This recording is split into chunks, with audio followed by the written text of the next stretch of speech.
Hey Froggy friends, Kirostyle here, welcome back to Umineko When They Cry, Episode 7, Requiem of the Golden Witch. Thank you so much for joining me here on stream. Hey guys, hey Psycho Reaper, congratulations on being first today. CB, thank you so much for dropping by. Key, good to see ya. Neon Ninja, thank you so much for coming by. Twilight Red Mage, Blue Moss, thank you so much for stopping by the stream, everyone. Hope you're all having a great day. I know it's been a while since we've read Umineko. So, my goal is I want to finish up Chapter 7, or Episode 7, early August. So we're gonna get a couple episodes out this week, and Episode 7's actually, well, technically it's not shorter, but you'll see why later on. For those of you that are new here, because I know we got a lot of new people over the last month or so, this is Umineko. It's a visual novel. It's like a fantasy murder mystery, sort of. There's no real gameplay, but instead you're supposed to be thinking about and trying to solve the mysteries in the story yourself. Now, we're on episode 7. There are 8 episodes in total, and this is a very long visual novel, so we're probably somewhere in the ballpark of 150 hours into it, and I think by the time we finish, we're probably going to be around 180 hours, give or take. So, people that are new here, it might be a little bit confusing for you. But all my VODs are up on YouTube if this strikes your fancy, or I recommend getting the game yourself on Steam, just so that you can read through it at your own leisure. So, in episode 7, we're kind of... not to say that we're, winding down, but we're kind of solving some of the mysteries and revealing extra information after the big climactic showdown from episode 6. So, it's a bit more of an uncovering episode, I suppose. In the previous time we streamed this game, our new protagonists, Will and Leon here, found out a little bit more about who Beatrice really is. They talked to Kinzo, and Kinzo finally told us the story of how he met Beatrice. But things aren't quite solved just yet. There's still more to find out, so that's where we are now. Okay, let's see if I remember the voices I gave people. I don't really do as many voices for Umineko just because there's a lot more reading and there's a lot more characters, primarily girls, and I'm not very good at doing girls, but I like to give the characters at least a little bit of inflection. I think I've learned just how much the woman called Beatrice influenced grandfather's life. We haven't learned anything. Who killed Beatrice? Unless we figure that out, we'll never be able to get out of here. You're right. We need to finish this quickly. The funeral is already over after all. You've got it all wrong. This is the funeral. You mean what she's making us do? All the Beatrices we've heard about so far weren't killed at all. We're trying to understand where the word killed factors in. That's the real funeral, as far as Kirostyle is concerned. No one knows about her being killed, and that's the truth we're trying to expose. You're pretty sharp, aren't you? It hardly feels like I'm talking to a piece from the lower plane. So this is why I was given you as my Watson. Ow! Don't call your partner a piece. So what next, Willard Holmes? Step 1 of holding an investigation is questioning witnesses, of course. There's still a Beatrice we need to ask about.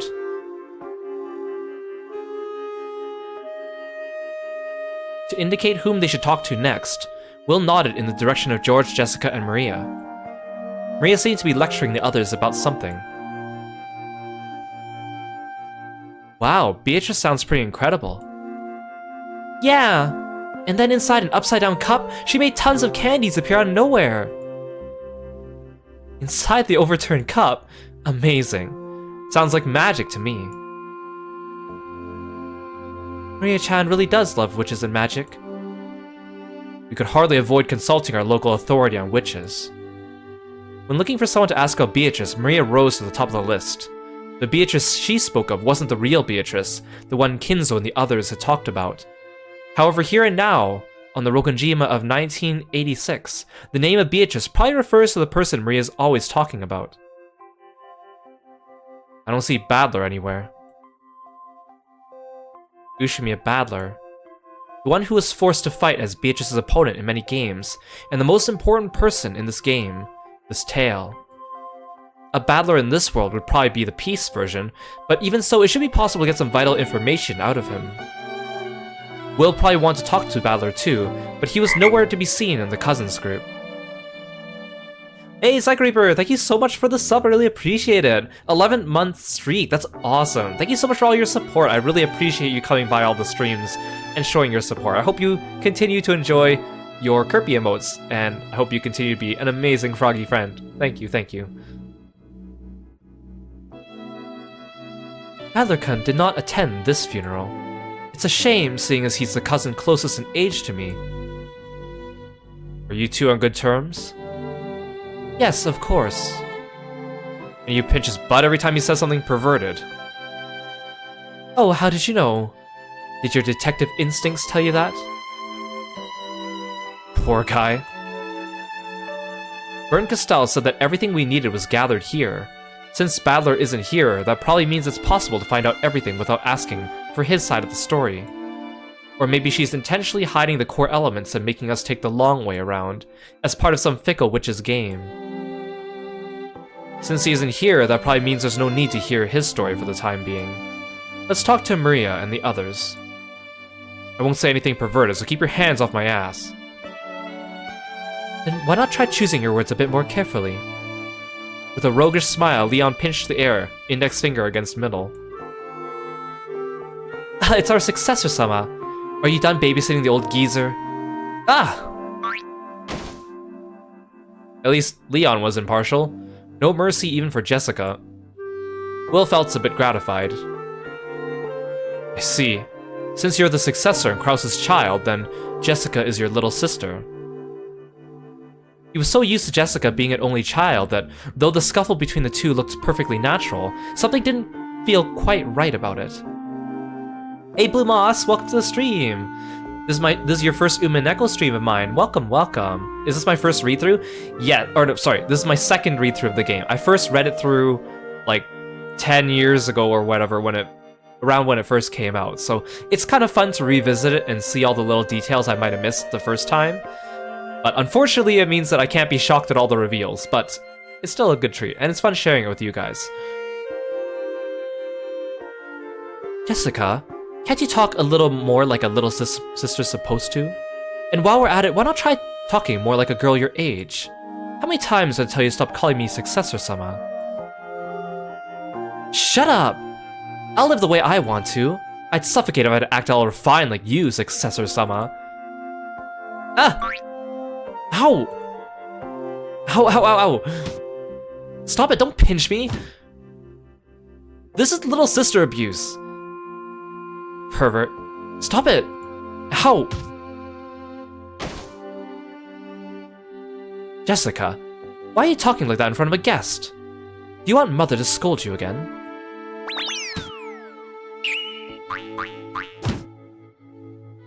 Looks like those two are close, in their own special way. Well, Leon is an excellent person to be the successor, without any faults. I guess I understand how Jessica-chan feels.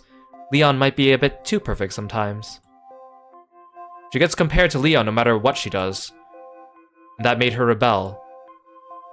If Jessica-chan had been born an only child, I'm sure she would have been a composed, quiet young lady.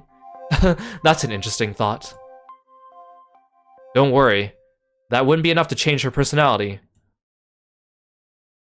Giorgio Ni-chan, who is this person? This is the first time we've met, right? But you seem to know a lot about our family. I'm George, and this here is Maria. Pleased to meet you. Call me Will. I'm investigating Beatrice. Please tell me what you know. Beatrice? See? Beatrice exists! Though Maria had looked hostile towards the unfamiliar man, as soon as she heard the name of the witch she loved pass his lips, her eyes began to sparkle. Hey, Maria-chan. You've got to greet our guests properly. Hello! My name is Ushimi Maria. I'm glad to meet someone who knows Beatrice. Handshake.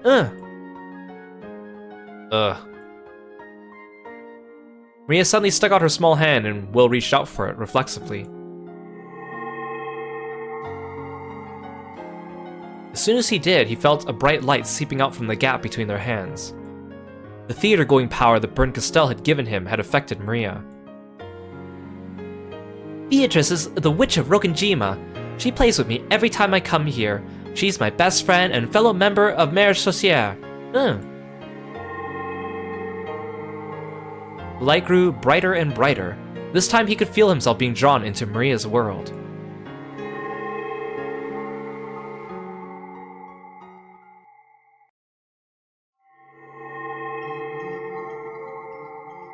I'm Ushime Maria. My mama's Rosa. My papa... I don't have a papa. I think I remember Mama showing me a picture long ago and saying, "This is your papa." It was a picture of a man with a dark suntan on a beach wearing a swimsuit. Later on, when I learned what papa meant, I asked Mama to show me that picture again, but she said it didn't exist. But it had to have existed. When I drew a picture of it and showed it to Mama, she got really mad and said it didn't exist, or that if it did, she had already thrown it away. Ever since then, she kept saying I didn't have a papa. Did you know? People say you need a papa and a mama to have a baby. But that's a lie. Virgin birth, is it? Behold! A virgin shall be with child, and shall bring forth a son, and they shall call his name Emmanuel. If I was a boy, that might have been my name. Book of Matthew, chapter 1, verse 20. No, verse 23. Verse 20 is, "But while he thought on these things, behold, the angel of the Lord appeared unto him in a dream, saying, Joseph, thou son of David, fear not to take unto thee Mary thy wife, for that which is conceived in her is of the Holy Ghost." So your father is the Holy Ghost. Everyone said that everyone had a papa. They said it was strange to not have a papa, that I was weird, pitiful child. But when I asked Mama, she said I didn't have a papa, that he didn't exist. She got mad and hit me even though all I did was ask. So I didn't really understand who gave birth to me. I was an immature and misplaced creature, not a proper human. I realized I was a strange, pitiful girl, different from everyone else. Oh, poor Maria. It's been a while since we've talked to Maria and heard about her traumas. It doesn't matter who your parents are, what other people say. You are who you are. It must have been hard to teach that to a young, immature kid. My kindergarten teacher might have said that to me when I cried after being bullied. But even those words of encouragement couldn't fill the blank space. No, the questions. Those words couldn't answer the questions in my mind. And the book is what gave you the answers. A priest came to see me. It was probably part of some lesson to enrich the minds of children through an edifying tale. To most of the children, it was just an ordinary fairy tale they might have heard from one of their teachers. Actually, I think we were just bored because it was too hard to grasp. Then at the end, the priest said something important. That God knows everything? Yep. So I asked him, I only have a mama. I don't have a papa. Mama gave birth to me without a papa. Was that a strange, sad thing, I asked? The priest taught me, there's nothing strange about a child having no papa. After all, Jesus Christ was born of a virgin, and the one who gave birth to him was the virgin, Maria. I was surprised. Maria, the name I was given, had been showing me the answer all along. I was so shocked I asked the priest to say it again. He said that the Virgin Maria gave birth to a baby by herself. So I asked him if that meant I could give birth to a baby all by myself too. And how would he answer that? He said the Virgin Maria was with child because of the Holy Ghost. The second part of the book of Matthew, chapter 1, verse 20. For that which is conceived in her is of the Holy Ghost. That surprised me again. What do you think that means? You interpreted this to mean that Ushime Maria had no human father. That your real father was the Holy Ghost. regardless of this Bible's original meaning, this young, sad girl, whose lack of a father had caused her to lose her sense of identity, had finally created a way to understand herself. Once I realized that, I knew why I was different from all the other kids. The ones who made fun of me were all children of Joseph.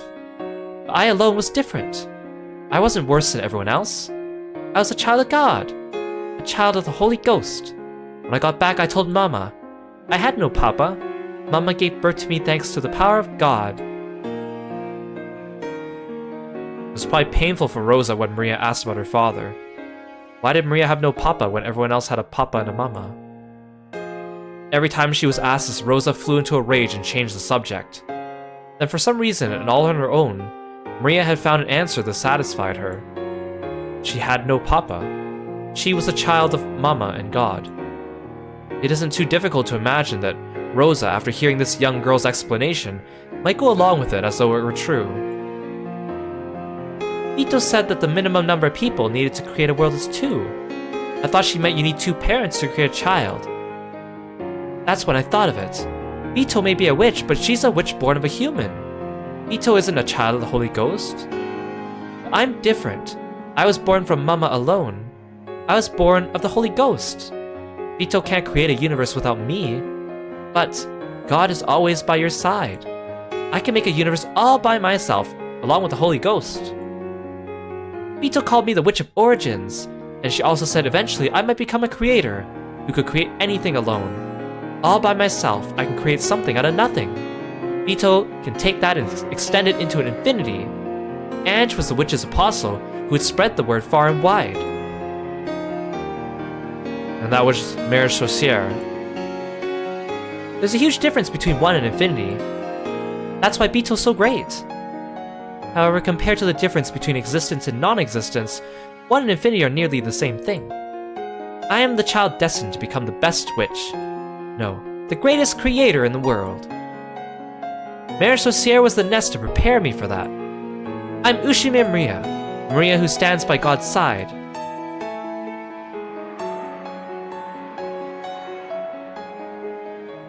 If we liken Maria's sense of identity to a universe, then this endless stream of words coming from her might be like the Big Bang. She spent so long tormented over how to interpret her lack of a father. Then by chance, she saw a line in the Bible that looked like it secretly referred to her. She finally formed an understanding for herself. The sad girl who had hated herself for being different from all her classmates finally found a meaning for her existence. At that moment, Maria's universe, which had once been nothingness, was born as a clump of ultra-hot, ultra-high-pressured energy. Then later on, she went to Rokonjima, met the endless witch who called herself Beatrice, and the clump of energy exploded in a big bang, giving birth to their magical compendium. That was the universe known as Mère Sorcière.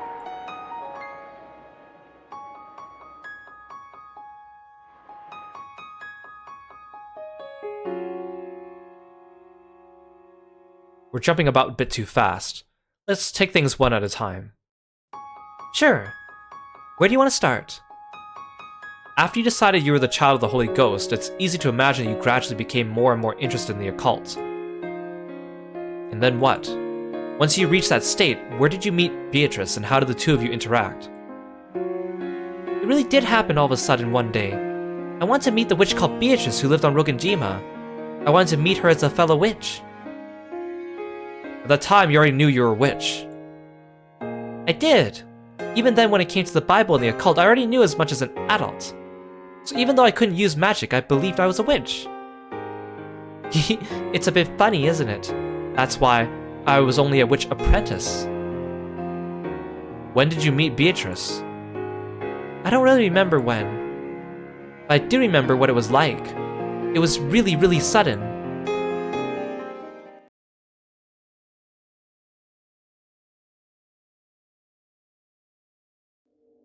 Huh?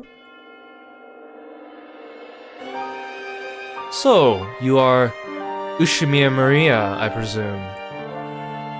It was so very sudden. I was just drinking some milk tea all alone in the rose garden arbor. Mama said she had to talk about something important with Uncle Kraus, so she told me to go outside and play. Suddenly, she was sitting right there. I didn't know anyone who spoke that way. I quickly realized she was someone I didn't know at all. Who are you? You're the one who wanted us to meet.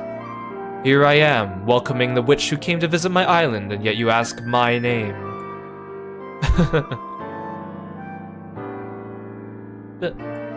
Beatrice. Precisely. I am Beatrice. Yeah, that is pretty sudden. Yep, really sudden. There are witches and spirits right next to us all the time. They just choose not to show themselves.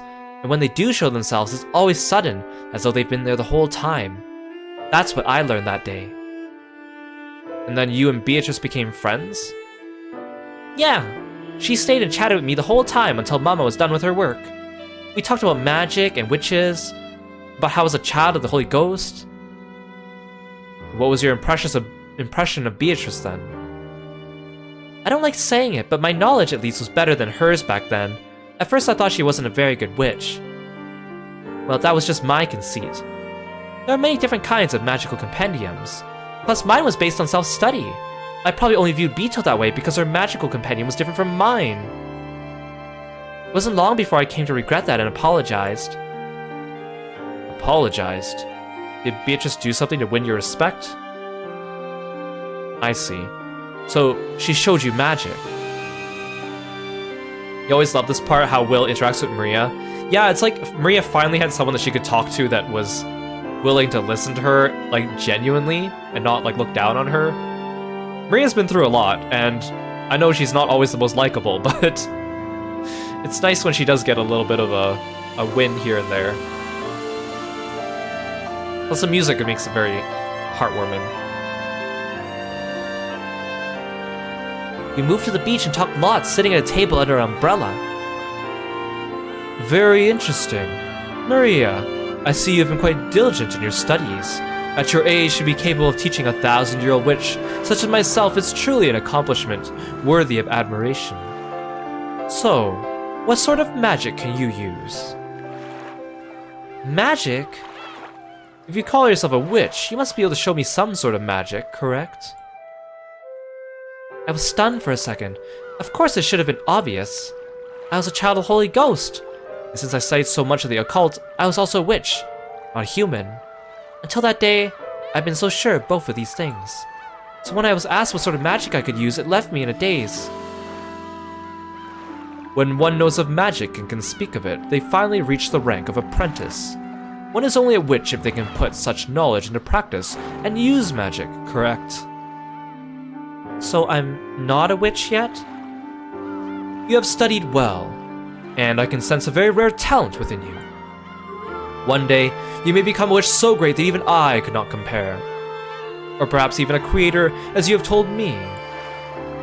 However, you are still young and immature. You are, yes. You are an apprentice. A witch apprentice, you might call it. So does that mean you can use magic, Bito? Of course. I could not call myself a witch otherwise. Incredible! Show me! I want to see your magic. Until this day, Maria had never doubted the magic-themed idea that she was the child of the Holy Ghost. However, no one ever proven to her that the occult phenomena actually existed. Maria could create a universe all by herself. However, she wanted to share it with a second person, so she could believe in it even more strongly. Once I could have drawn a rainbow in the sky, transformed it into 7 colors of candy, and eaten them at my leisure. However, my power is weakened so much that I cannot even preserve my form to my satisfaction. You told me about that. You can't use your full power because of the shrine. It will take quite some time before my power returns. At this moment, I cannot turn rainbows to candy. However, perhaps I can show you a bit of that power with some simpler magic. I want to see your magic. Very well.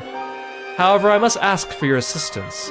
As I've already told you, no matter how pure your soul might be, all humans are tainted and filled with toxin that resist magic. Yeah, I remember. You told me about the anti-magic toxin. It wasn't any of the books I read. You must be incredible to know so much. Beatrice lifted up an empty teacup. then turned it around in front of Maria to show there weren't any tricks or strings.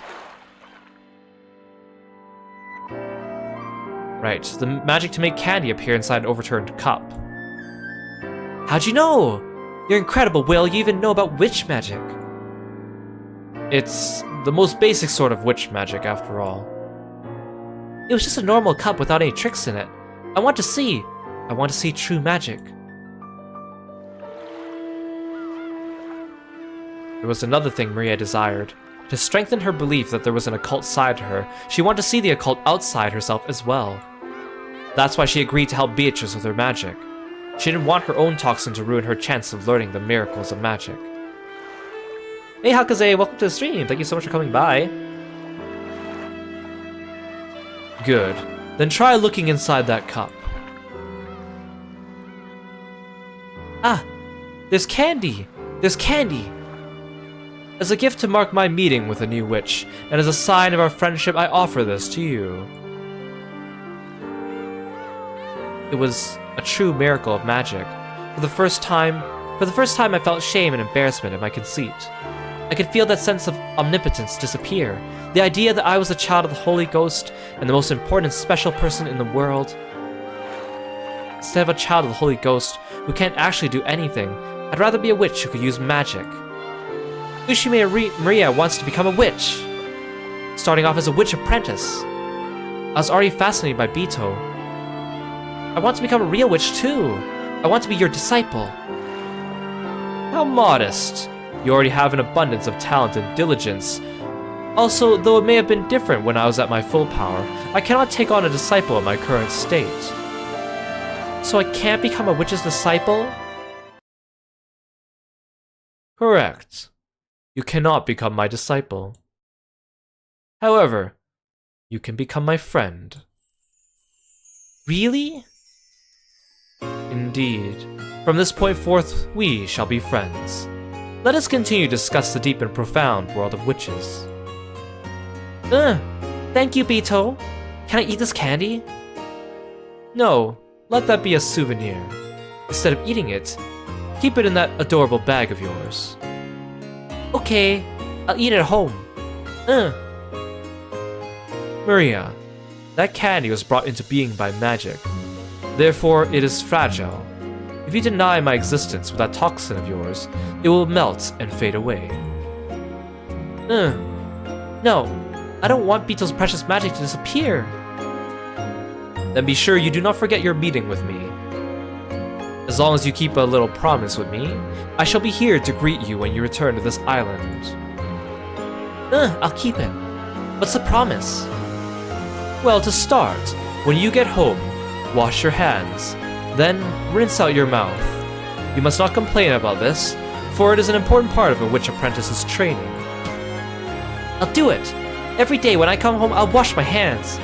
I'll rinse out my mouth. If I do that, will I see you again? I promise it. If you keep your end of the promise, your body will be cleansed, and I will regain even more of my magical power. If that happens, I will show you even more incredible magic the next time you come. I'll keep my promise no matter what. I'll do it. I'll become your friend and a witch apprentice. Your resolve is heartening, Ushime Maria. I hope you will grow to become a full witch and my close friend soon.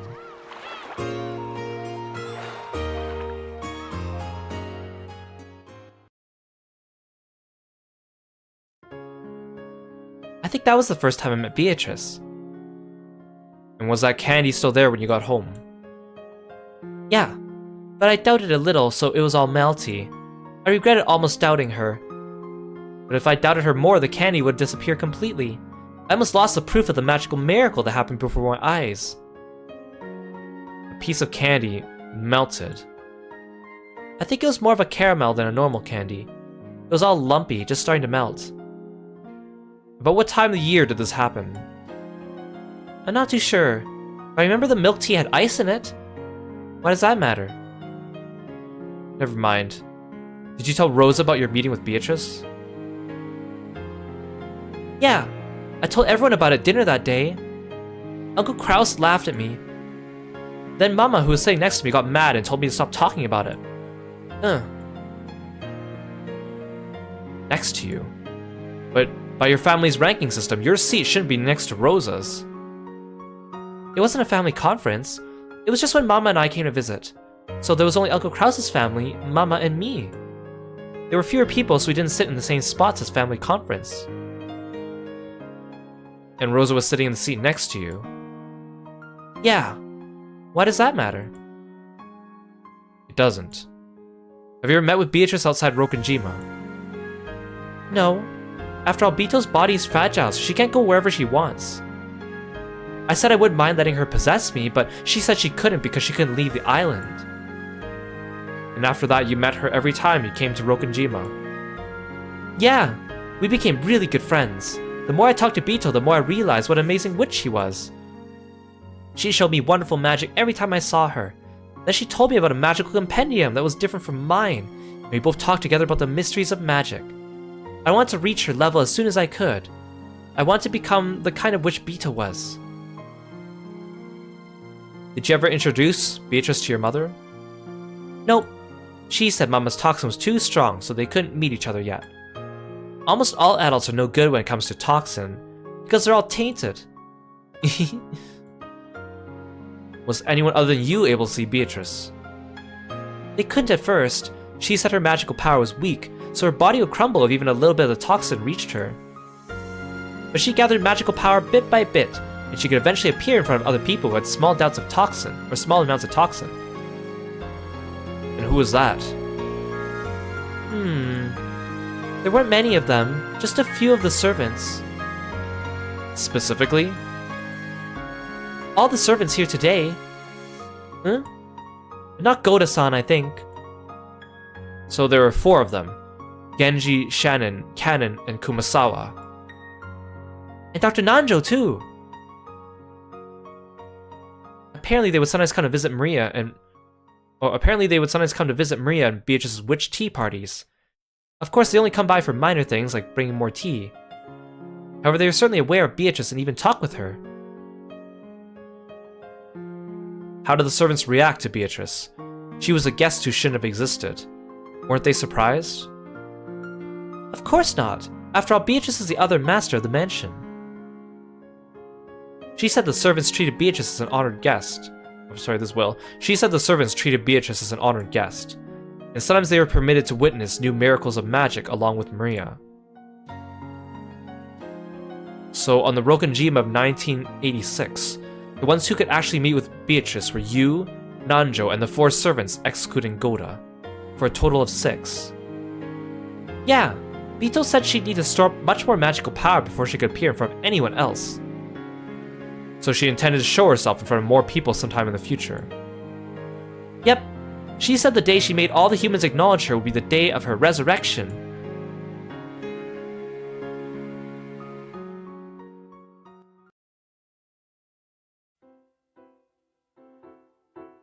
Maria, the servants, and Nanjo had acknowledged her. She had probably appeared before new humans one by one, starting with those whose anti-magic toxin was weakest. Beatrice's game was to increase the number of humans who could recognize her, until she could make everyone on the island acknowledge her. Of that, there could be no doubt. In that case, the last person Beatrice needed to appear in front of would be Badler, one said to have the strongest anti-magical power. Does this mean Beatrice thought Badler would be the hardest to convince? It seems true that Badler was one of Beatrice's goals. However, if we go with the classical chessboard thinking Badler loves so much, Beatrice is trying to make people acknowledge her existence. Therefore, you might say she's a character who can't exist unless people acknowledge her. Badler reached this idea himself as soon as the first game. Yes, there's something different about the Beatrice of 1986. She's different from the Italian Beatrice or the Kuadorian Beatrice, both of whom certainly did exist. The Beatrice of 1986, the one we're so familiar with in a mysterious way, yet who has no existence. What does it mean to kill this Beatrice who has no existence? The minimum number of people required to create a universe is 2. However, Maria said that even a single person could give birth to a universe. And yet Maria desired a second person to nurture the world she had given birth to alone. Because if it was born and not nurtured, it would die and disappear. Let's replace the word universe with Beatrice. The minimum number of people required to create Beatrice is 2. However, even a single person could give birth to her, and yet that single person desired a second person. A second person to acknowledge the Beatrice created by the first person. That meeting with the second person is the scene Maria has just described. The single person who created Beatrice looked for a second person to acknowledge Beatrice, and selected Maria. We don't need Furuto Erika's heartless reasoning to know the teacup magic was sleight of hand. Maria, believing in the story about the anti-magic toxin, would close her eyes whenever magic happened. Any sleight of hand would be possible while she had her eyes closed. The caramel Maria had been given as proof of her meeting with a witch had melted a little because Maria had doubted. In a season where one was likely to put ice in their tea, it was only natural for a caramel left in a bag to melt. Ushimir Maria, the girl who's too trusting and will accept a story easily. Beatrice appeared first in front of this girl, who had, in the language of witches, very little of the anti-magic toxin. The creation of Beatrice can be thought of as an egg being laid. When a single person creates her, it's little more than a daydream. She's still inside the egg. If and only if a second person acknowledges her, the shell will crack and she'll appear. She'll only appear if a second person comes to warm the egg. When Maria acknowledged Beatrice, she finally hatched, and the chick was born. In that case, Mère Saucière, which nurtured Beatrice and her magical companion, was like a nest. This is Beatrice, a woman with a dignified presence who calls herself the Witch of Rokujima, and who claims to have lived 1,000 years. That sounds less like the chick Bito, who appeared in the previous game, and more like Bito the Elder. So did the meeting Maria just recounted mark the birth of Bito the Elder? The egg itself had already been created by the first person. Between then and the meeting with Maria, it matured immensely inside its shell into a character with the dignified presence of 1,000 years. Then when Maria acknowledged it, it hatched, and the Witch of Rokujima finally gained a form. Perhaps that moment marks the birth of the Beatrice of 1986. The younger chick Bito was born out of love for Badler. Since that birth hasn't occurred yet in this point in time, the birth of Bito the Elder and the existence of Beatrice at this moment must have nothing to do with Badler. Are you enjoying this reasoning, Burn Castell? If you are, then let's at least have some applause from the spectators. Great. Thanks a bunch.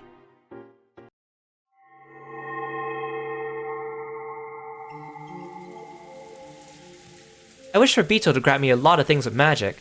That's why I'm helping her with her resurrection. What is it you wish for? Lots and lots. Not telling. So you want to protect your mama from the Black Witch. How'd you know that? You're incredible, And you're already sure you'll never be able to get that world back without a witch's help? Yep. I love Mama. She's so nice. I want to be with her forever. For all eternity. Now I'd like to hear about Mère Saucière.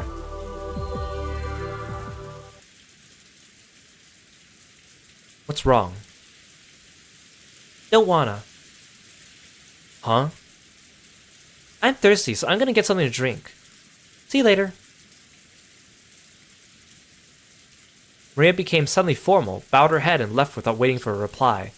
It was a very un-Maria-like thing to do. I see. So the game master has moved the piece. Apparently she's telling me to ask about something different. At some point, Leon started chatting with the other family members. Jessica seemed to be getting irritated at having her butt pinched so much, and George was trying to calm her down. Jessica and George. Guess I'll hear their stories next. Compared to Maria, the anti-magic toxin is very strong in these two. At least at the beginning of the other games, they didn't acknowledge Beatrice. Maria showed me the point of view of one who believes. Now to hear from those who don't.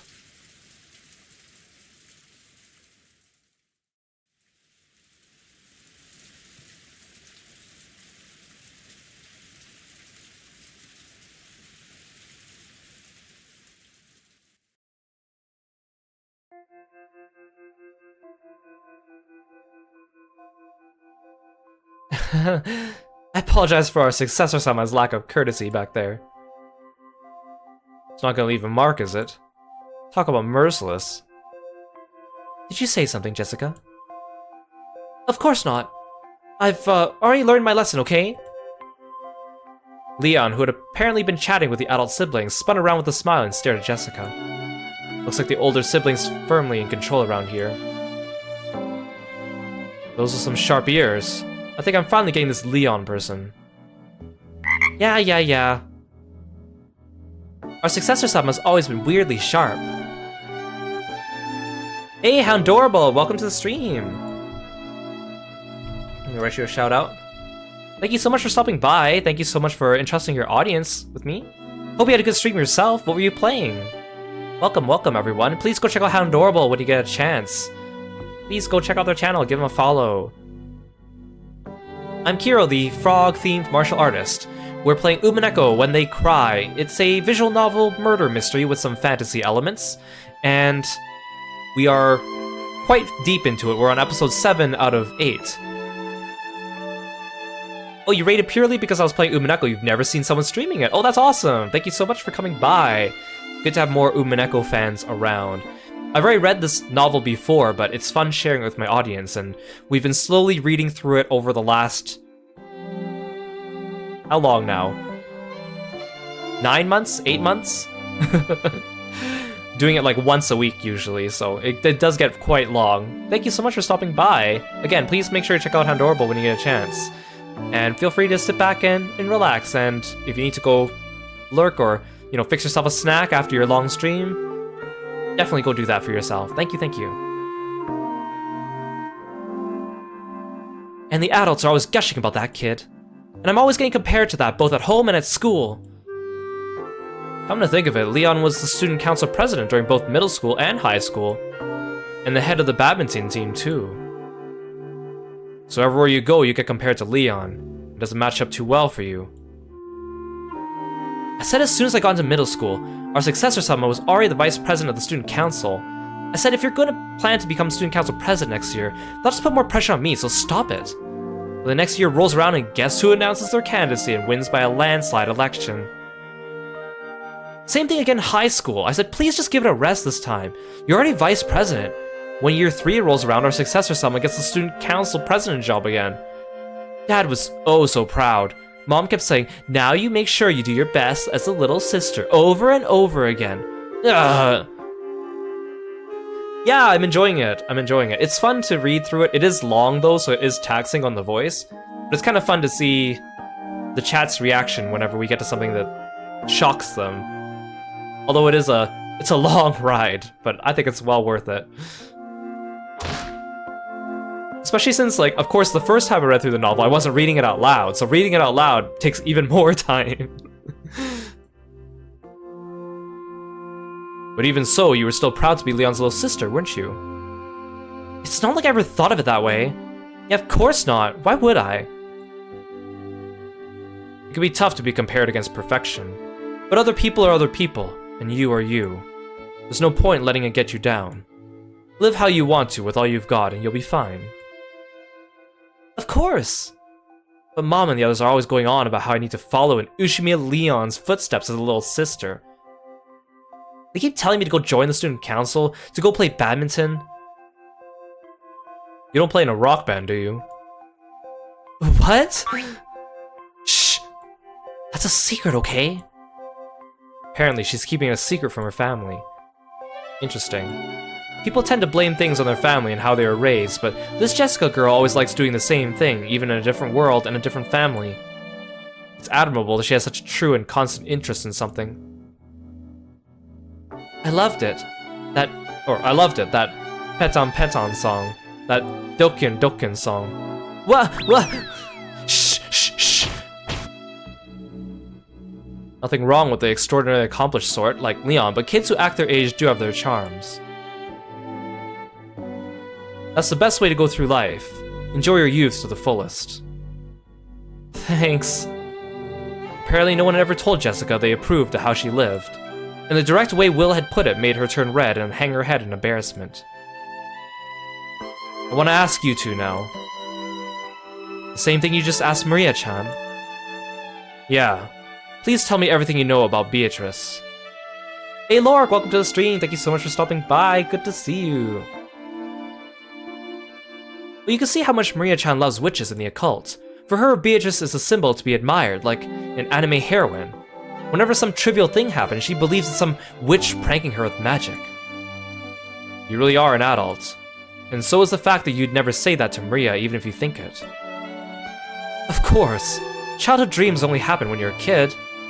I think respecting that precious experience is an adult's responsibility.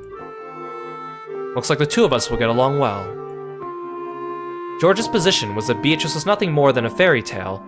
However, that phrase, respecting a child's dreams, is the adult thing to do. That might be worthy of further scrutiny. When she got candy from Beatrice by magic, Maria probably got excited and told George and the others. Then the adults followed his lead and actively supported that story, as adults should. However, we can conceive of a similar situation coming up besides an adult interacting with a child. For example, what about a subordinate interacting with a superior? If Kinzo, tyrant of the Ushimiya family, claimed that Beatrice existed and revived, perhaps the other members of the family would actively support that story as his subordinates should. Though Beatrice only appeared directly in front of a limited number of people, it's probably safe to say that the concept of her existence penetrated deeply within the Ushimiya family, even among those who had never seen her. However, no matter how deeply that concept penetrated, she was only viewed as a sort of fairy tale character. It would be necessary to transform the concept of that character from an imaginary fairy tale into reality. So a person attempting to do this would need to perform acts that no one could explain without magic. These acts were the witch incidents, starting with the window opening pranks played by Bito the Elder, and ending with the closed room murders. Bito the Elder talked about this, saying that the anti-magic power filling the mansion would be weakened bit by bit the more she made her existence known. Beatrice, why were you willing to go so far to make everyone besides you accept your existence? Because that fiction will become the truth if everyone acknowledges it. Because at that moment, the being called Beatrice will be acknowledged and will become human. In that case, until Beatrice is acknowledged by all people, she's less than human. She's furniture. Why would furniture want to become human? I seem to remember this being a theme in the previous game. It's because they want to gain a right. Furniture cannot... something. So they try to become human because they want the right to do that thing. It's extremely simple. After all, it's directly connected to the reason Chickbito was born in the first place. I see. I understand, but it's complicated. Yeah, you can't neglect the heart. I feel bad for saying this at Beatrice's funeral, but truth be told, I don't know enough about this person called Beatrice to tell you much about her. My apologies. Yeah, the fact they censored the word to keep it mysterious, but it just kind of makes it sound dirty. Jessica-chan does live here, so she might know a little bit more than I do. Speaking of which, have you introduced yourself to this gentleman yet, Jessica-chan? Nah, not yet, actually. There's this idiot going around pinching people's butts, so I didn't really have the chance. A bit late, Jessica looked embarrassed for acting rudely in front of an unfamiliar guest. She cleared her throat and made a beautiful bow that didn't fit well with her normal attitude. She even lifted the corners of her skirt in a curtsy. Pleased to meet you. My name's Jessica. Allow me to welcome you to the Ushimiya family on this splendid day. Please enjoy our hospitality and... Willard. Call me Will. Huh? Huh? What? Jessica's greeting had been one of the old-fashioned sort. So Will also treated her like an old-fashioned lady, bending down on one knee, taking Jessica's right hand and kissing it. Not expecting her greeting to be returned in such an old-fashioned and formal way, Jessica turned red and was unable to speak. However, Will had returned the greeting in what he thought was a perfectly serious way. So he didn't understand what was making Jessica's face glow. You remember reading this the first time and this part made you go, okay, Will is my husband now. I like Will a lot, he's a good character. Have I done something strange? No, not at all. I want to hear what you know about Beatrice. Ugh. A sparkle leaked around the edges of Will's right hand, which was grasping Jessica's hand. Looks like the theater-going power is having its effect on Jessica. Didn't mean for that to happen. Oh well. Beatrice, is it? Well, I could tell you, but will you promise me something? Promise me you won't laugh. Thinking about it now, it sounds more like a little crazy. What is it you know? I won't laugh. Tell me. Sure. Where should I start?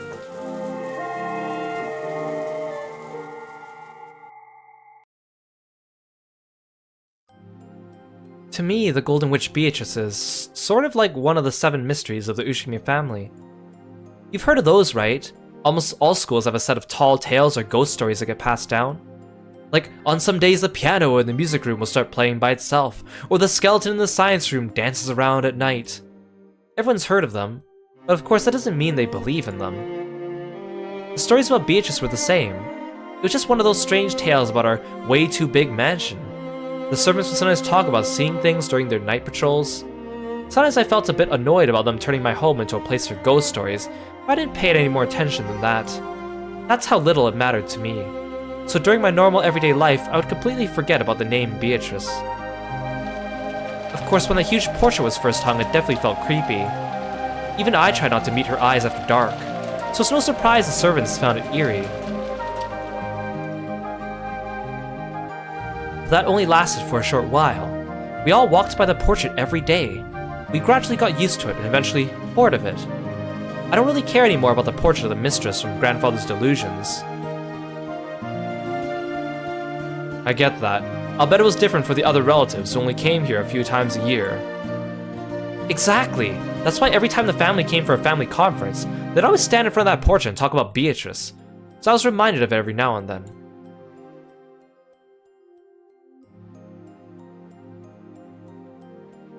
Beatrice! I've come to play again! I've written a new spell. Take a look at it later, okay? You really do like Beatrice, don't you? You've been in such high spirits ever since Grandfather had this portrait hung. Huh? Where's Ange? She went back with Aunt Kyrie to get some medicine. Her body really is frail. Totally the opposite of Badler. She's the sort that gets sick whenever she's stressed. I also used to get sick on big holidays or trips. Maria's really tough by comparison. She's been talking about Beatrice non-stop since we left Nijima. Don't you think she's taking this a little bit too far? It's not so bad, right? It's normal for kids to have an active imagination. If a kid told you he'd met Santa Claus, would you tell her she's a liar? Well, of course I wouldn't go that far. Maria kept talking to the portrait as though it was an old friend. She promised to play with it later, as if she was talking to a living human. George, a man, seemed to think this behavior from a younger member of the opposite sex was cute. But to be perfectly frank, Jessica, who was the same age as Maria, found this behavior a bit unpleasant, even though she realized she was dealing with a younger girl. At one time, even I was fascinated by anime heroines and other fictional characters. However, Maria's behavior seems to signify something more direct than mere fascination. It's something more definite, more vivid. Am I the only one who notices something odd about her? I bet the others all notice too, but try to ignore it because of that adult dignity George Nissan's always talking about.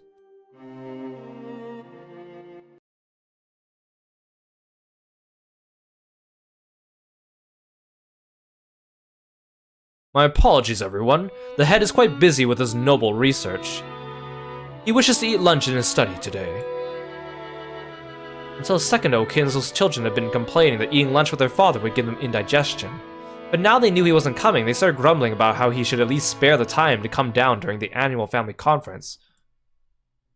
Then let us begin lunch, everyone. I, Goda, have made use of all my talent and experience to make sure you guests who have come so far away will be entirely satisfied with your meal. No one's stomach would fail to rumble after hearing that from great Chef Goda. By the time the splendid dishes were laid out, everyone had stopped talking about Kinzo's absence. It was now Ange's absence that was being discussed. Apparently her stomachache had gotten so bad that both she and Kyrie couldn't make it to lunch. Poor thing. Goda, make sure you talk to Kyrie-san later and have some porridge made. Thanks for the concern. Sorry about all this. It seems she just can't handle much stress. Hey Ash, welcome to the stream. Thank you so much for stopping by today. Good to see ya. That's how it is with young'uns. They're cute at least when they're not regurgitating. George used to do that all the time. He really was Freya way back then. Right. Let's not talk about the past. It's not exactly a mealtime topic. Poor Ange. So she won't get to eat this yummy food. Yeah, poor kid. Let's make sure we play with her a lot when she gets better. No way. She can't play with me. What are you talking about? Why? Because I'm gonna play with Beatrice, of course. So I can't play with Ange. Play with Beatrice? You mean you're gonna go off on your own again to mumble to yourself and read some book? Jessica slightly regretted that she hadn't been more tactful. However, she couldn't wipe away that uncontrollable feeling she got every time Maria talked about Beatrice, and that feeling slipped out through her words. I don't do it on my own. Beato's there with me too. Maria may be young, but she does know how to read a person's tone. She immediately burst out in anger, drawing the attention of everyone in the room. Normally, Rosa would have stopped her at this point. However, she happened to be gone to the bathroom at that moment, so there was no one to calm Maria down. Poor Jessica, you're just a clump of the toxin. With Beeto's weak magical power now, she'd burn to a crisp if she ever appeared in front of you. But she will appear in front of you eventually. Yes, in front of everyone else too. And then the door to the Golden Land will open. But who knows if you'll be invited in. Of course, she'll take me there, to the Golden Land. But not Jessica. Not Jessica. Not someone who makes fun of Beatrice. Not an unenlightened, stupid, confused, filthy, toxin-stained human.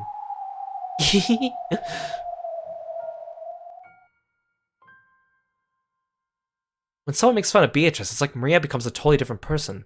There was a theory about Maria having multiple personalities, wasn't there? Multiple personalities? Yeah, that probably describes it perfectly. Maybe that was Maria's idea of an ideal personality. You mean that thing about creating another self the way you want to be?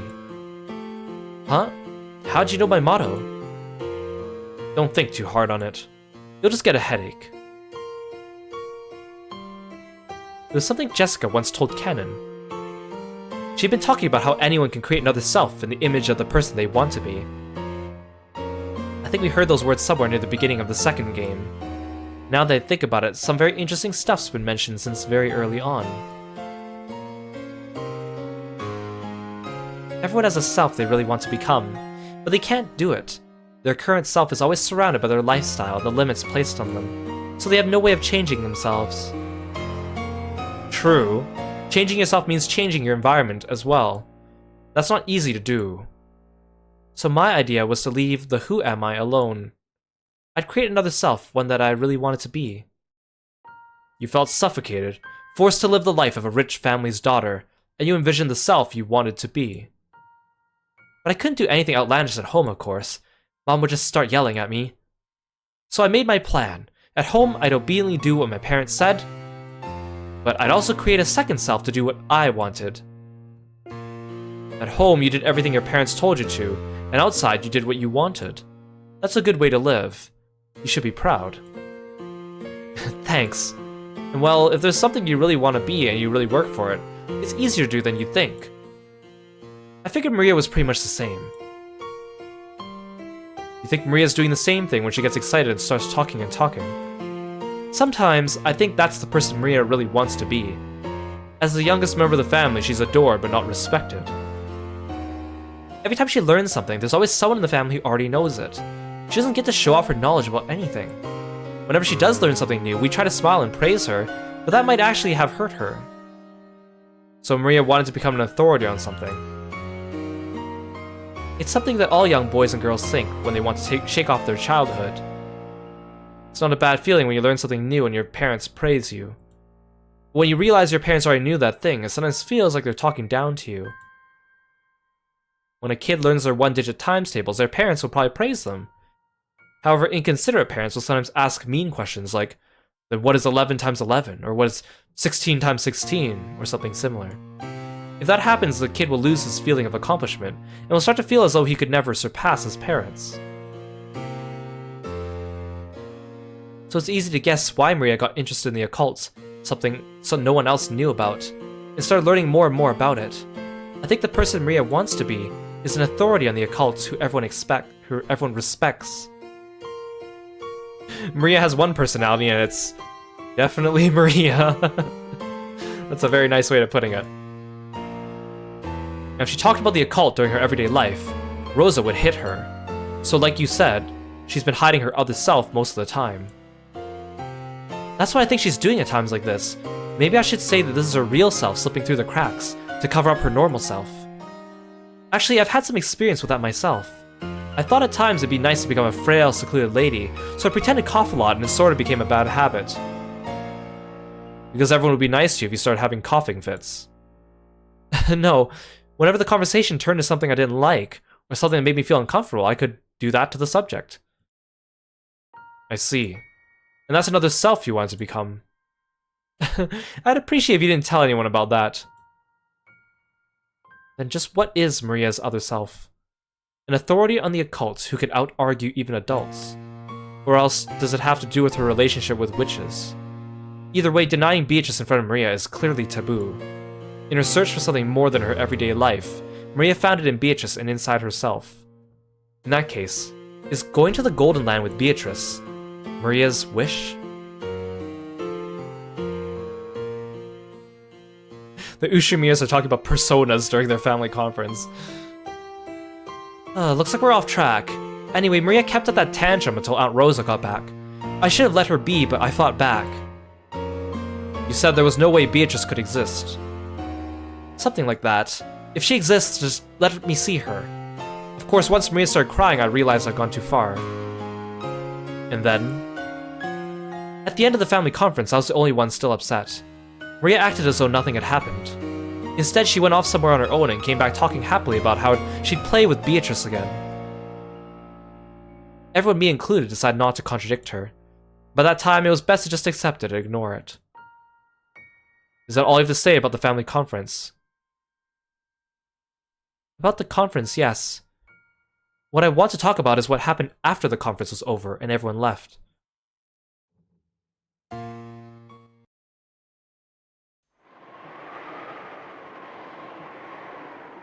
You keep forgetting that Kiro's in this game and his character is named Will.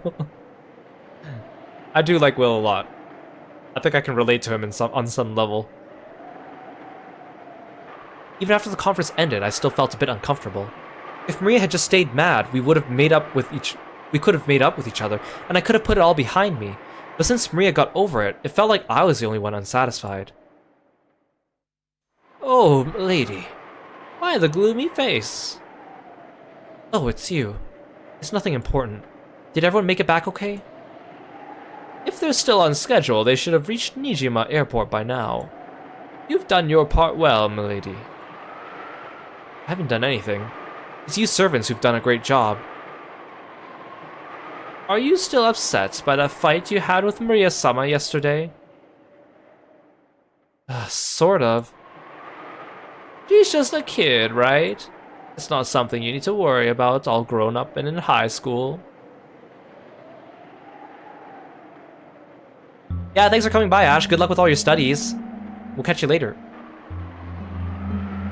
Do you think all that was just a kid's nonsense? You mean about Beatrice-sama? See, even you call her Sama.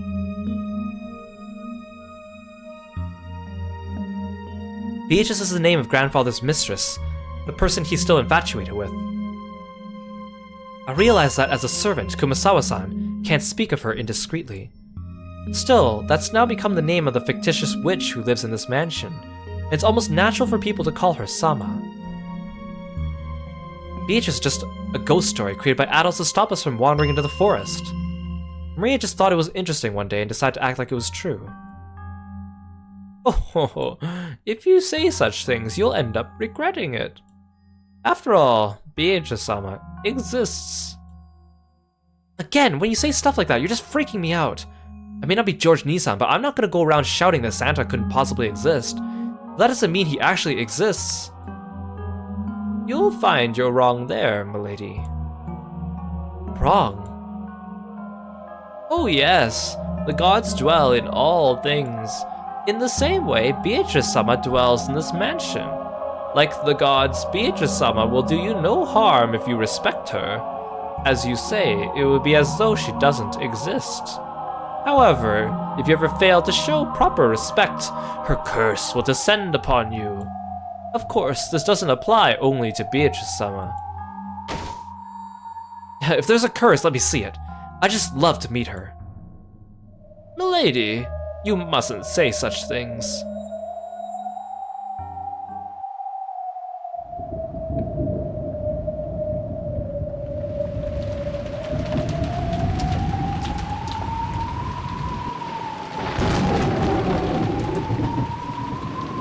Ah, milady.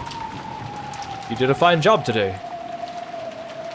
Shannon, Goda-san, you guys know about Beatrice, right? Huh? Well, I do know of her, of course. Why do you ask? The two looked at each other. They looked like a pair who had just heard a clueless person suddenly utter a forbidden word. Let's have it straight. Does she exist? That ghost? If it's a question of whether she exists or not, I would have to say she doesn't. Probably. I'm sure she exists. Why? Have you ever met her? I've never met her directly, but... Shannon spoke in detail of how she'd sometimes feel a strange presence or see a silhouette while doing the midnight rounds. And each time she started, Jessica would immediately cut her off, saying she must have seen it wrong or been mistaken. You haven't met her either, right, Goda-san? Of course not.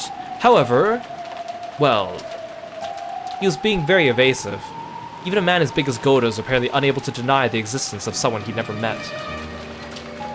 This really didn't sit well with Jessica. She was a resident of this mansion herself. They were acting as though someone else, someone she didn't know, was living here. Of course, she didn't like it. Oh, wait a second. Tell me that story one more time. Huh? Which do you mean? The story about the VIP room. Goda and Shannon had been recounting several ghost stories about Beatrice. One of those drew a reaction from Jessica. Yeah, that one. Sounds pretty cool. Goda and Shannon glanced at each other. After all, it hadn't been a cool story to either of them.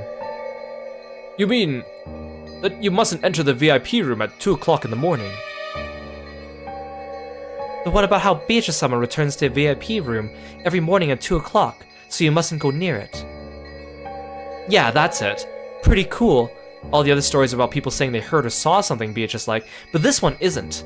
This one says if you go to the VIP room at 2 o'clock, you can actually meet Beatrice-sama. Well, I wonder... Milady, they say the servants who speak ill of Beatrice-sama are cursed. Furthermore, the VIP room is Beatrice-sama's room. Even you, milady, should reconsider. The VIP room's locked tonight now, right? Where's the key? Was that key in the key box? I think Genji-sama keeps that key by his own chair. The master key can unlock it too, right? Let me borrow yours. But I cannot do that! Milady, there's no need to approach such an ill-omened place without reason. Hey, don't you go calling my house ill-omened. Anyway, I've made up my mind. If you can't give me your master key, there's still that key for the VIP room, right? Let me borrow it. Milady... To Jessica, the expressions worn by the pair felt more like an ill omen than anything else did. In Jessica's eyes, the ill-omened thing wasn't the witch or the VIP room. It was them, Maria and the others who believed in witches. In the end, Jessica forced them to agree, and she made them bring her the key to the VIP room.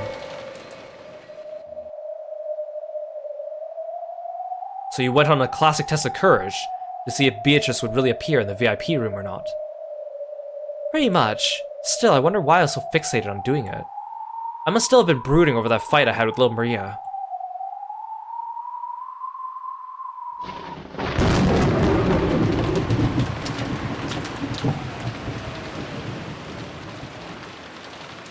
course, the weather just had to be terrible on that particular night. To be honest, I slightly regretted sticking my nose into something so pointless. But I already said so much and even borrowed the key from them. I couldn't just go to Shannon the next day, have her ask me how it went, and answer, well, I gave up because it was too scary. Normally I go to sleep long before 2 AM. If Mom found me wandering the corridors at that time of night, she'd definitely yell at me. So I waited in my room, staring at the hands of my clock as it ticked closer to 2. Outside the rain was incredible, and the wind strong. The swaying, rustling trees were particularly eerie. I complained to Shannon and Goda about making up ghost stories about my house, but I was starting to feel like those ghost stories might not be so impossible after all. The Ushimiya mansion is huge. Honestly, I can't think of the entire mansion as my own house. As Mom says, the hallways of the Ushimiya mansion should be treated like public roads. In other words, my own room is part of my home, but the hallways and the rooms I don't usually enter are outside. So while part of me felt this VIP room ghost story was ridiculous, another part of me was so creeped out that it kept frantically trying to convince itself that the first part of me was right. Only 10 minutes left till 2 o'clock. If I want to be inside the VIP room at 2, I need to get there before then. Guess it's time. Sorry, but I'm not giving up that easy. Nothing's going to happen. I know that. It'll just be a stupid waste of time for a few minutes. I touched the doorknob to the door of my room, and was startled by how unpleasantly cold it was. As long as I stayed in this room, I could laugh off anything. After all, this was my room. But it wouldn't be like that in the hallway. That's outside my territory. And the doorknob, the barrier between the two, is ice cold. Idiot. What are you so scared of me? You aren't taking Shannon's, Goda's-san's, or maybe Kumasawa-san's gossip seriously, are you? I'll prove it. There's nothing strange in the VIP room. The corridor was only dimly lit. Before lights out time, the hallways were brighter. But to avoid wasting energy or something like that, we kept the lights to a minimum at night. So even though I was inside my own house, it was very clearly the middle of the night here. If Mom found out I was wandering around at a time like this to do a test of courage in the VIP room, which I'm not even supposed to go in, I'd get in a lot of trouble. To make sure she didn't find out, I tried to hide my breathing and my footsteps. So the silence felt unbelievably loud. Even though it was so quiet, that eerie sound of the wind was noisy. The sound of twigs rustling. The sound of some pillar in this old mansion creaking. What's that sound like a beak tapping against the glass? Though it was so quiet, all the little suspicious sounds made it seem noisy. Damn, I'm an idiot. Why couldn't I have brought a flashlight at least? A flashlight to use inside my own home. Huh, that's even more idiotic. I mumbled this to myself, hoping it would drown out the sound of the wind just a little. Then I saw it. The door to the VIP room. This was the VIP room, the room for important guests. However, as far as I knew, it had never been used before. None of the guests who came to this mansion were important enough to be giving use of this room. Though I'd been clutching that key the whole time, it didn't feel warm at all. It still ruthlessly and icily tormented me. Or maybe that was a warning. If you go back to your comfortable room and hide in your bed, this night will pass like any other. Don't mess with me. I can't give up after coming this far. Even though the key was freezing in my hand, telling me to go back, it slipped into the keyhole quite easily. All that's left is to turn the knob, open it, and I'll be inside the VIP room. It's not like I've never been in there before. Long ago, I explored and played hide and seek all the time, and this room that I rarely entered seemed unusual and exciting. However, I got in trouble for going in, and was told this room was important, so no one mustn't enter without a reason. After that, they made a rule of locking up unused rooms, and I couldn't go in anymore. So it's probably been several years since I've gone into the VIP room. In fact, it might be more than 10 years since the last time.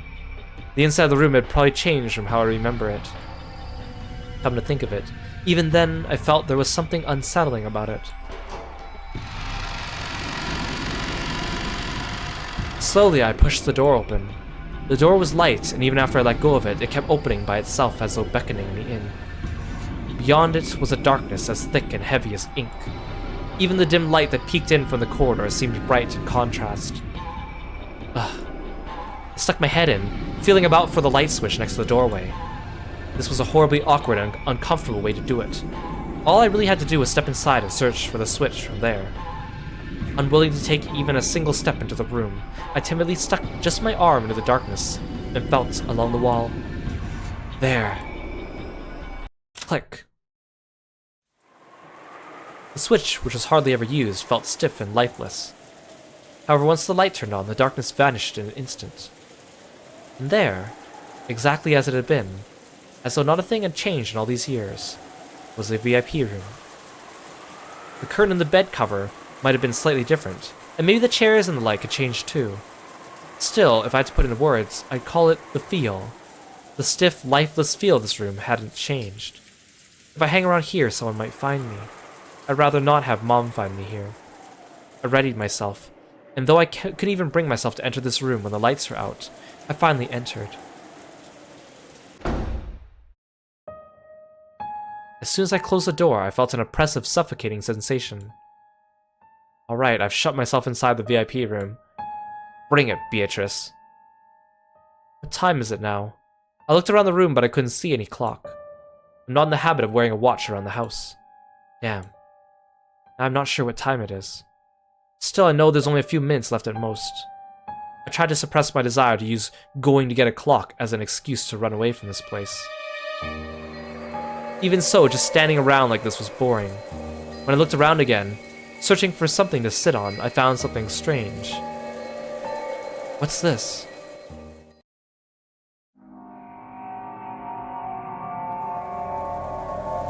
It had been placed on the side table next to the bed.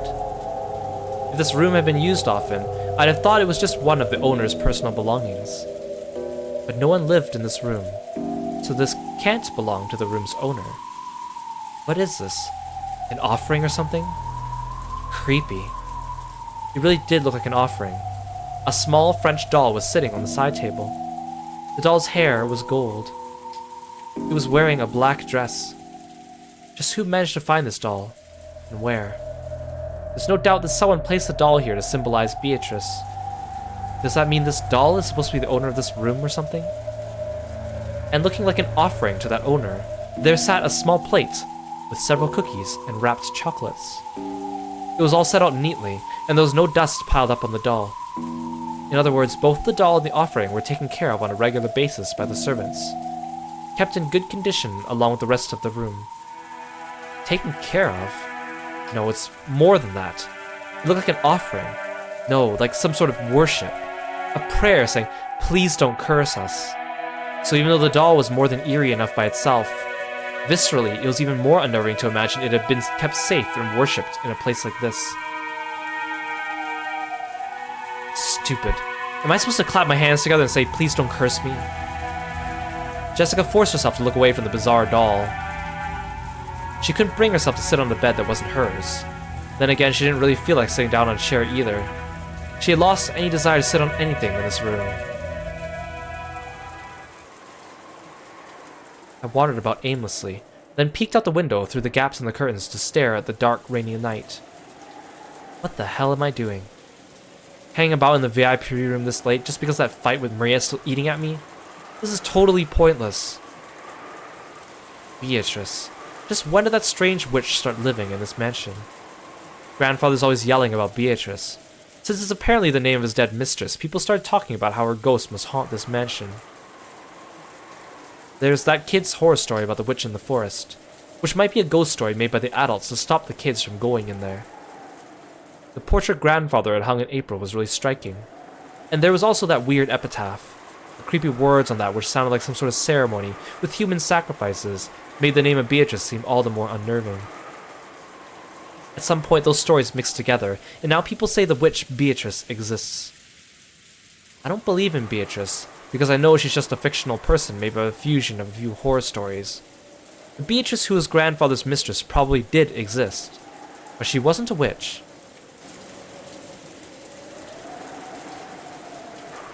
The story of the Witch of the Forest was made up by the adults to prevent their kids from getting lost in the woods. But that was just a made-up story, not reality. In fact, I've heard the adults here once scared the kids with stories about wolves living in the forest. Apparently the kids realized that wolves couldn't possibly be there, so it was changed to a witch. When the portrait was hung, that once vague character suddenly had a face, and people acted as though she'd been around since long ago. That's right, it's all a ghost story someone made. Fiction. As Maria calls Beatrice her best friend, and the servants worship her like a household shrine. I just don't get it. It creeps me out.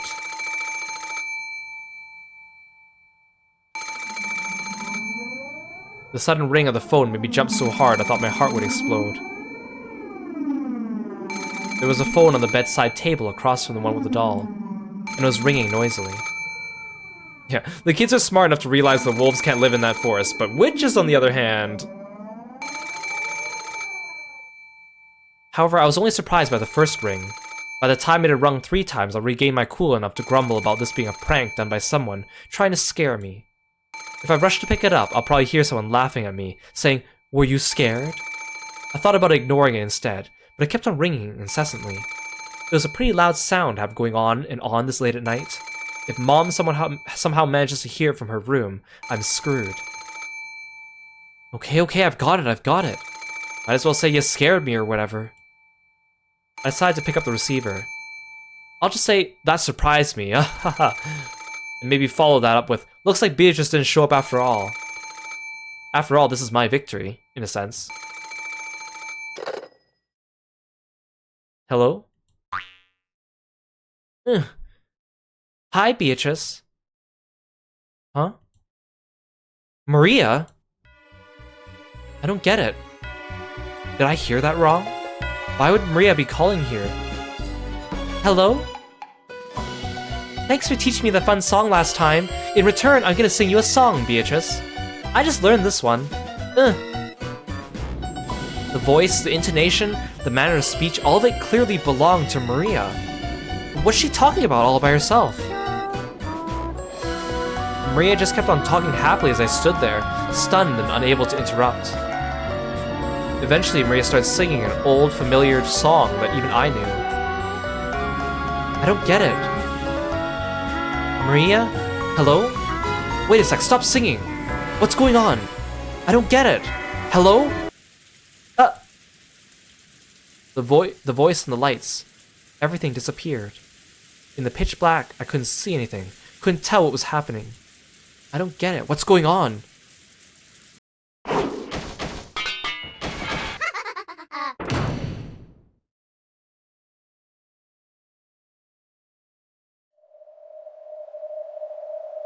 What the hell was that? Does being in darkness really slow us humans down so much? I know it's dark, but I really have absolutely no idea what just happened. What was that shuffling sound just now? I'm not sure. I can't explain it. I heard an incredible slithering sound, like someone crawling out of a bed. I didn't think I'd heard it. It wasn't that vague. I definitely heard it happen right next to me, clearly. However, there was no change to the bed. No one had been sleeping there in the first place, and the sheets were still perfectly straight. Someone had crawled out of the bed and had laughed in a creepy voice before leaving the room. That's what it felt like. Felt like? I'm here, and the bed's right there. I'm not only in the same room, I'm right next to it. So why am I so unsure about what happened just a few seconds ago? I gripped the receiver, which had gone completely silent, and waited there alone, unable to move, in a quiet room that seemed exactly identical to the one I'd entered. Huh? What? If nothing's changed since the beginning, I could just pretend that last minute or so didn't happen. And yet, if something has changed, that would prove that something really did happen. The hell? Where'd it go? Did it fall to the floor? No, it's not there. No matter where I look, from whatever angle, it's not there. The offering plate, with the cookies and the chocolate's still here. But the thing they were being offered to, the doll is gone. No way. Then what just happened? Is the Beatrice-sama doll supposed to have cackled out loud and left the room? No, that crawling sound was too loud to have been made by a doll. It was a noisy sort of sound, like a kid playing with a blanket and using it as a cape. Then what? Is that Beatrice-sama doll supposed to have turned into a human? And then run, cackling from the room?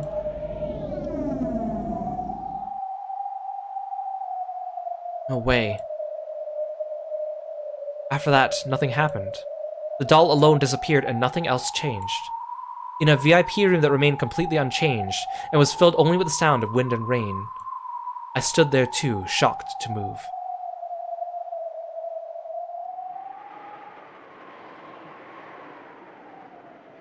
Did you ever find that doll? I looked everywhere, even under the bed, but I didn't find it. Just what did you think happened to that room?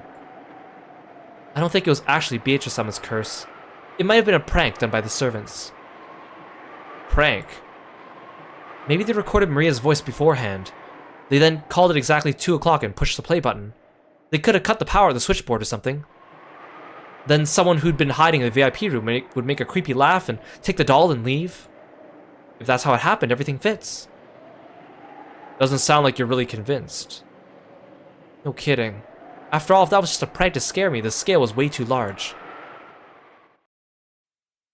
They made Maria sing beforehand and recorded it. Then someone called the VIP room and replayed that recording. Then someone waited until exactly the right time and tripped the breaker for the VIP room. To turn off the power to the VIP room, you'd have to go to the basement. There's a switchboard booth down there in the boiler room. There's no phone line down there, so you need a different person to play back Maria's tape. And you need another person to hide in the VIP room and cackle before leaving. And just how long would this last person have to hide in the VIP room beforehand? How long would they hide in the pitch black VIP room? Under the bed, for example, waiting to scare Jessica, who might or might not have come. There's no way it could have been a witch's curse, but still, to me, it's even creepier to imagine that many people planning everything down to the slightest detail and waiting for several hours in the darkness just to scare me. I agree. A curse would be better. Did you ask the servants about that later on? What's the point? They just played dumb, of course. And there had to have been at least 3 of them. On that day, Genji-san, Goda-san, Kumasawa-san, and Shannon stayed the night. So 3 of those 4 helped out with our creepy prank? It doesn't make sense. And that's why I couldn't ask about it. True, it had been a strange experience for her, but it wasn't something completely impossible for humans to do. Even so, it must really have been more unnerving to imagine a large number of people planning so carefully just to scare Jessica. It's no surprise Jessica found this scarier than Beatrice's curse. Do you still believe the servants tricked you? No. I was probably scared and mistook what I saw and heard. The doll probably just fell somewhere and I had trouble finding it. Or are you trying to say you imagined the whole thing? Other than the doll disappearing, there was no other proof anything had changed. Later on, I talked to Maria, and she said she didn't know anything about that song or the phone call. I don't know if she was lying or not, of course. Anyway, what happened that night? It's just something I thought happened. And there's no proof of any kind. That's ironic. Even if you claimed to have met Beatrice directly, you would have just been as unable to prove it. The shock lasted for a while, but as time passed, I began to think that lightning or something must have shut off the power for a second. And maybe one of the trees in the garden fell, which I mistook for the slithering sound. And the laugh. Maybe some strange bird. Anyway, I must have misheard something to get that sound. I act tough, but you wouldn't believe how much of a coward I actually am. That's why I let my imagination get a hold of me. I tried to use that as an excuse to help me forget everything that happened that night. And everything is enshrouded in darkness. People are actually pretty good at forgetting things if they try. After that night, I'd feel uncomfortable every time I heard the word Beatrice, but I tried hard not to let it show on my face. That's all. I can't tell you any more than that. It's kind of embarrassing, so please don't tell anyone. I don't want them knowing I'm a chicken. Sure thing. I have one last question. About the VIP room? No. About the dining hall. The dining hall? On the day of the family conference, just before your ghost story, all the relatives were gathered in the dining hall, right? Yeah. Except Balor hadn't come to the family yet, or hadn't come back to the family yet. Everyone else was there. Everyone except for grandfather, of course. And Ange wasn't in the room because of her stomach ache. Her seat was next to yours, wasn't it? Yeah. Was that the seat to your right? Yeah, the seat to my right. Why does it matter? Wait. That's strange. Why to the... That's enough. Try not to think. You'll just get a headache. What's up, Jessica? Why the confused look? Well, right. Left. Huh? You're so weird. How's it going, Will? Have George, Nisa, and Jessica told you anything useful? A bit. That ghost story about Beatrice was pretty fun. A ghost story? What kind of story? The one about Beatrice's ghost appearing in the VIP room at 2 o'clock in the morning. It was pretty creepy. I've never heard of that. I don't know who put that out there, but that'd be really rude making up ghost stories about the woman our head is indebted to. Model answer. What? Do you know about the epitaph, Leon? Epitaph? What epitaph? That epitaph by Beatrice's portrait. My apologies, but I have no idea what you mean. Behold the Sweetfish River running through my beloved hometown. What on earth are you talking about? So in your world, no, in this world, the portrait exists but not the epitaph. Of course I know about the large portrait of Beatrice hanging in the entrance hall, but I haven't heard of this epitaph. What is it? That's a very interesting difference. You've lived on Rokenjima all your life, right? Of course. What's your point? When you were a little kid, you were told not to go near the woods, threatened about it. Yes. They always said to stay away since it would be dangerous if we got lost. Because a witch lives in the forest. A witch? What witch? The Golden Witch, ruler of Rokenjima's night, Beatrice. Beatrice is a woman to whom grandfather owes a great debt. Don't you think it's a bit rude to treat her like a witch or a ghost? You don't know about the witch Beatrice. I know about the Beatrice who came here in a submarine along with the gold, and about her daughter who was raised in the hidden mansion. We just learned about those two a short while ago, right? Where does the witch come in? I see, so that's it. Then how did they scare you to keep you from going to the woods? They said that wolves lived in the forest. Wolves. But not a witch. I see. That's interesting. Not to me. What are you talking about? What is this witch? I'm just talking to myself. I have one more question. Please, go ahead. During the family conference, who sits to your right at the dining table? My little sister, Jessica, sits across from me. The next in rank is Aunt Ava's son, so George Nissan is the one on my right. What's your point? I get it. It's all mashed together in a confusing mess, but it is interesting. Well, I'm still in the dark here.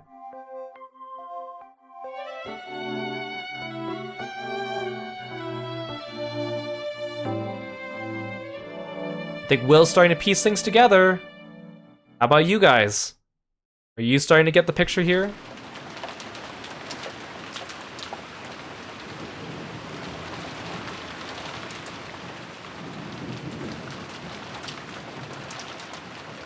So did you figure out who killed Beatrice? Yeah. More or less. You don't mean the head, do you? Bernkastel isn't asking about the two Beatrices involved with Kinzo. She's talking about who killed the Beatrice of 1986. I'm not really sure what you mean by the Beatrice of this year.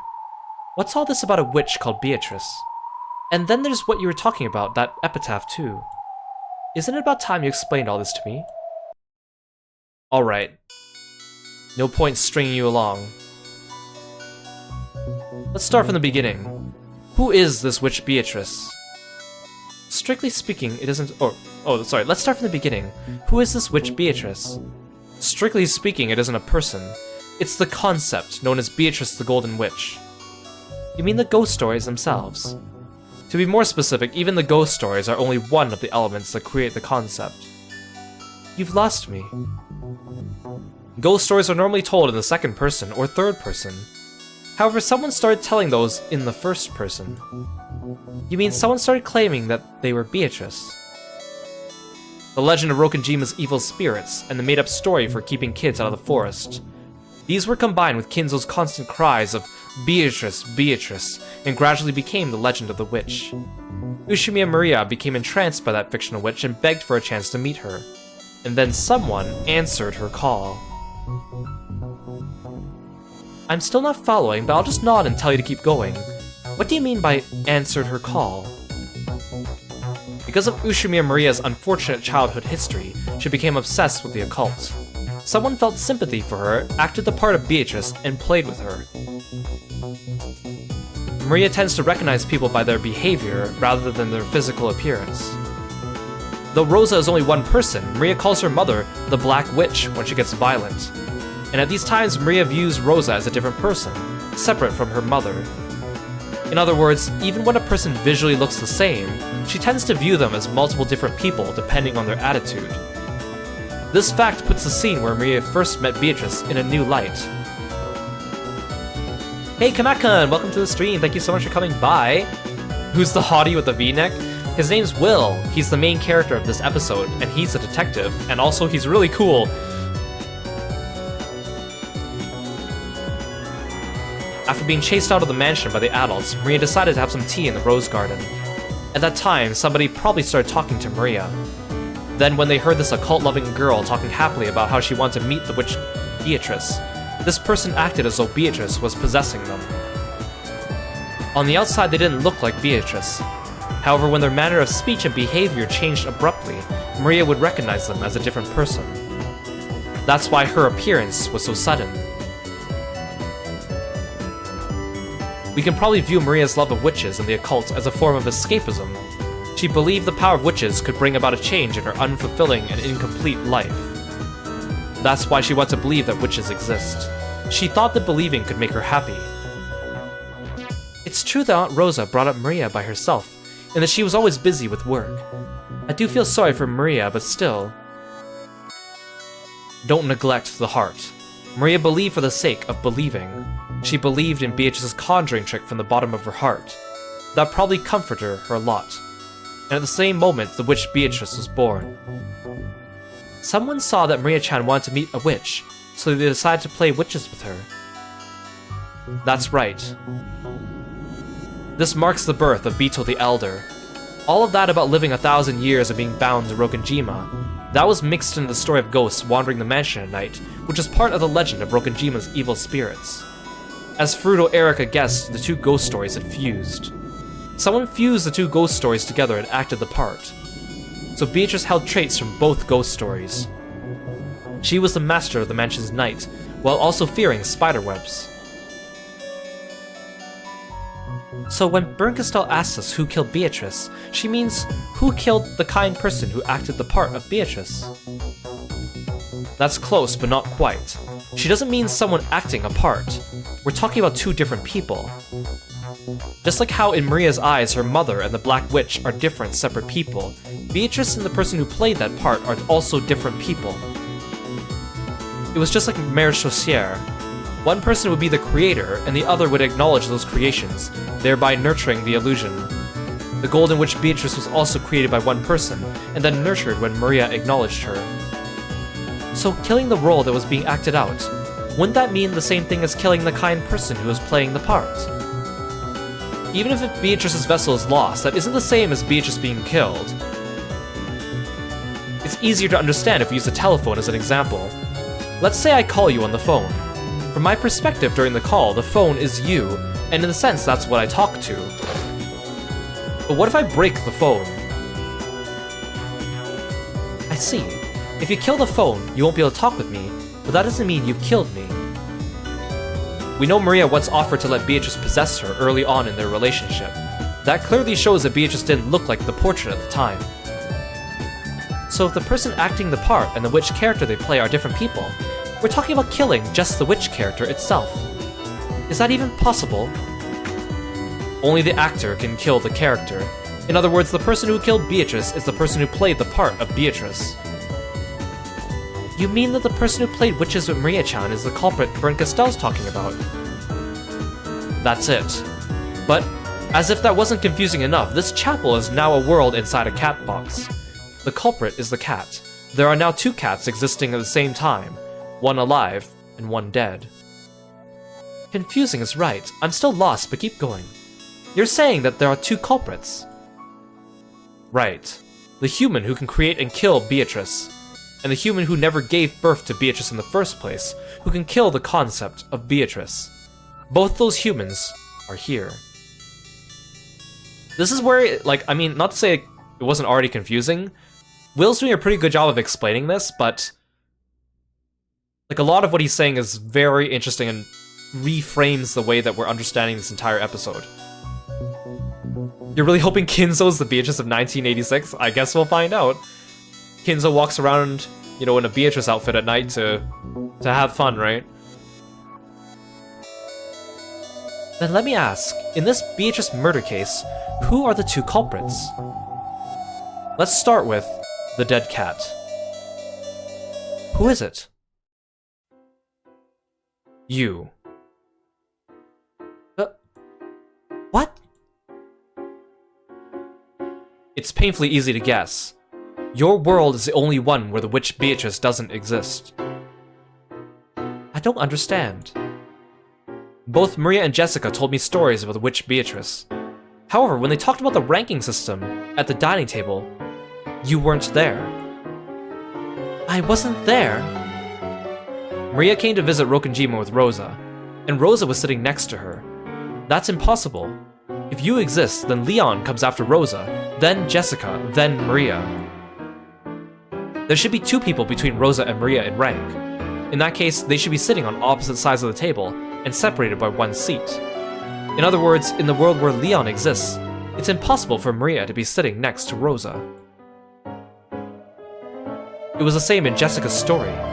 If you were added to the ranking system, then when looking down the table towards Kinzo's seat, you should be on the left side, and Jessica should be on the right. After that comes George on the left side, and Ange on the right. Jessica and Ange will be sitting next to each other, whether you're there or not. However, which side of the table they're sitting on changes. In the world where Leon exists, Ange's seat is on Jessica's left. However, if Leon doesn't exist, then Ange's seat is on Jessica's right. Every time someone talked about the witch Beatrice of 1986, they were all talking about a world where you don't exist. And in your world, there are no ghost stories about a witch. To you, Beatrice is either Kinzo's mistress or his benefactor, not a wandering ghost. The head loved Beatrice deeply, did he not? I can't imagine why she would be made into a ghost story. Exactly. If you exist, the witch Beatrice doesn't. Your existence kills Beatrice. Are you saying I'm the culprit who killed Beatrice? That's just crazy. How could I be the culprit if I don't even understand her and have never met her? Flip it around. If you don't exist, Beatrice will be born. Flip it? Are you trying to say Beatrice and I are 2 sides of a coin? That's a good way to put it. That's it exactly. You're a coin and Beatrice is on the other side. I don't get it at all. At first, I didn't get your existence either. But I formed a theory about you from hearing all this. The key is that you're 19 years old. I don't remember telling you my age, but you got it right. How? Jessica said you were already the student council vice president when she joined her school, and you became the president the next year. That means you're 1 year older than Jessica. Jessica's 18 years old, so Leon must be 19. I see. And what sort of theory can you make now that you know I'm 19? So again, Will is piecing things together really well with all the information he's got in this episode. Stuff that, if he didn't point it out, you probably wouldn't really notice either, unless you were really paying attention. The theory I can make is that you aren't Ushimi and Natsui's child. How rude. I don't know what game you're playing, but I won't allow you to insult both me and my mother like that. Why are you the successor instead of Kraus? I will succeed the headship when I come of age. When I have a kid, I'll probably pass the title down to them when they come of age. Then why didn't Kinzo give the headship to Kraus when he came of age? You heard what our head said. He was used by the cunning elders of the Ushimiya family and suffered much. That's why he decided only young people should inherit the headship from now. In the world without you in it, there is no silver ring for the successor. That silver ring proves that Kinzo had a strong desire, which he didn't show in any other world, to see that you became the next head. I can't deny you may have a point there. The head always seemed to adore me particularly, and I was very young when he first promised to make me the head when I came of age. He was very strict when he told me to keep up my studies in preparation for that day. For those of you paying attention, are you starting to piece it together yet? Huh?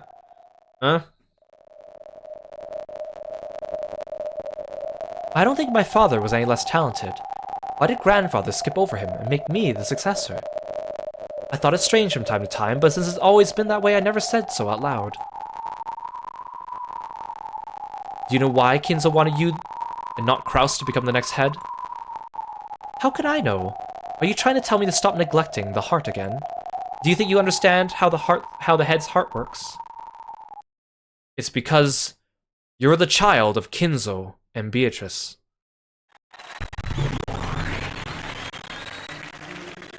Well done. There was a crisp applause and a mocking laugh. Castell. That was faster than I expected. I thought you'd let me play a little bit longer. Castell appeared sitting on the altar, almost as though it had become her own personal chair. When did you realize that Leon shared Beatrice's blood? As soon as I realized that Leon was 19. It was the same number as the baby from 19 years ago, the hint that appeared in the 5th game. Didn't that baby fall off a cliff? Leon is the baby who was accepted by Natsui and didn't fall off the cliff. In other words, if Natsui rejects the baby, Leon doesn't exist. You're saying I'm not Mom's child? That's insane! You say that, but you don't look so sure. That's right. Ushimi Leon is not Natsui's child. This is the grown-up version of the baby Kinzo got from somewhere 19 years ago. Not somewhere. Leon clearly shares Beatrice's blood. The proof is a silver ring, which is only ever given to Leon across all the many worlds. Why does the ring prove I share Beatrice's blood? In all of the many worlds, you are the only one who receives it. That means that in all worlds, you are the most important person to Kinzo, second only to Beatrice. And his love for you is clearly greater than it is for his son, Kraus, or his granddaughter, Jessica. And you are 19 years old. In other words, if we look back to see what happened 19 years ago, it can lead to a certain theory. 19 years ago? What's supposed to have happened at the time I was born? You heard it too, didn't you? You even heard it today. And Will was with you, right? You don't mean Aunt Rosa's story? That's right. Rosa's story came out in the 3rd game, and when the age of the baby in the 5th game matched the date, a certain theory became possible. The fact that Kinzo brought a baby from somewhere and tried to add it to his family proves the baby was somehow important to him. And I'm the child of the Kuadorian Beatrice. The Kuadorian Beatrice was the daughter of the Beatrice who arrived in that submarine. But Kinzo didn't think of her as a daughter. He believed she was the same person, Beatrice reborn. When that reborn Beatrice reached the same age as the first Beatrice, and truly looked like Beatrice's double, Kinzo made a terrible mistake. I don't want to hear it! That's how it is. Kinzo got Beatrice pregnant with Beatrice. And then he got that Beatrice pregnant with you. So you're both Kinzo's child and Beatrice's grandchild. If we consider Kinzo's heart, this is the inevitable theory we reach for explaining why he treated you so specially. He regretted his mistake so much he tried to make you his proper grandchild. In almost all cases, Natsui's pride is brutally hurt, and she refuses to raise Leon. Because of that, you almost always fall from the cliff and disappear. I heard that I was a child they were finally blessed with after so long, and that Jessica was born the next year. If you really never suspected that Natsui wasn't your mother, then you should thank her in this world. The reason you never realized the truth is because she's shown as much affection to you as she did to Jessica. There's no need to thank her. After all, it took a dizzying span of time just to find a fragment with you in it. Mathematically speaking, there's actually 2,578,916 out of 2,578,917 chance of her refusing to raise you. You should probably be thanking me for creating this miracle, not Natsuhi. Enough with your stupid probability games. Oh, I'm sorry. No matter whose blood you bear, that doesn't change the debt you owe to the family that raised you. I realize that. Still, I would like some time to calm down and think things through. That is, if you'll refrain from ignoring my heart. Sure. Leon took a deep breath and looked upwards. Anyone would be shocked to find their parents weren't who they believed them to be. Still, Leon should be grateful. Grateful towards the family that raised a child he wanted for nothing. It's pretty interesting. Hard to believe the Golden Witch Beatrice might have lived such an ordinary life, even at an absurdly low probability. Isn't it? I think moments like this are hilarious. Will had said it plainly. Ushimiya Leon is how the Golden Witch Beatrice appears in a different world. The baby Natsui rejected 19 years previous. If she'd accept that child, this is the future that would have occurred. However, if she doesn't accept that child, the witch will be born.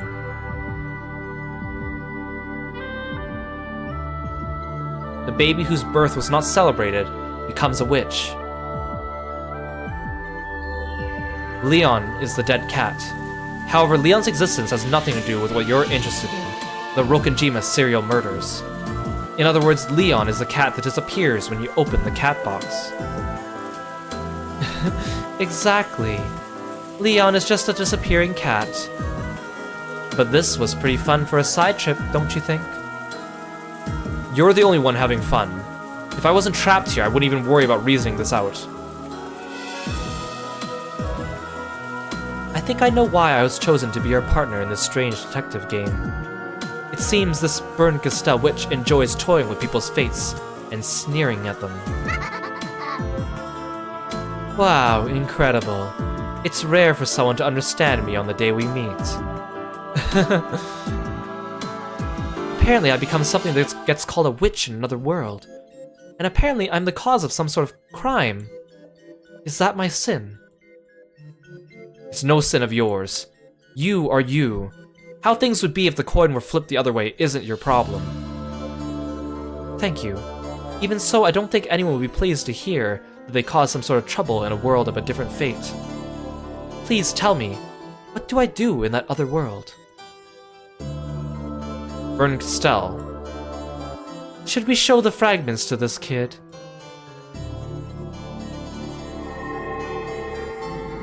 Will opened his hand, and something that looked like a pale blue glowing shard of a crystal appeared there. It was a memory, no, a game record of all the games so far. Touch this. You'll be able to see your fate in other worlds. Your face is telling me that I'd be happier if I didn't touch it. Of course. You've probably guessed, but the story here isn't a happy one. Even so, even if it is another world, it's still about me. You have both the right to know and the right not to know. If you can convince yourself that the one similar to yet different from you is a separate person, then touch it. See, I like this too, because in a way this is also a way of Will expressing his kindness, giving Leon this choice. Don't you want to know about the fate you might have reached? I ask this as your partner. Would you show that to me? As your partner, I'd say, look. But as a friend, I'd say, don't. Unfortunately, I'm not your friend. They're so sassy together, I love them both. Then, as a partner, I have one last question. What? Are you a boy or a girl? Oh, well that was abrupt. I could see you as a fairly slender boy, but then again I could also see you as a no-nonsense sort of girl. Even Bern Castell has been intentionally keeping it a secret. She made Jessica call you our successor-sama all the time, instead of Nissan or Nessan. You are quick. People often ask me about my gender, so I always give the same irritated response. Which do I look to you? In the 5th game, you're supposed to be a boy, but in many other games, you're thought of as a girl. In the 6th game, when Ushime Battler was the master, 2 demons of different sexes appeared, but we didn't know which was which. In fact, strictly speaking, it started all the way back in the very first game. Your gender is one of the hidden mysteries that exists outside the games themselves. I'd hate to give you an answer so easily, so I won't. We're partners, right? Does it really matter if I'm not the gender you'd prefer? You're right. If we're working together on this, I don't care what your gender is. Thank you. I've developed a bit of a complex about it, so I'm glad to hear you say that.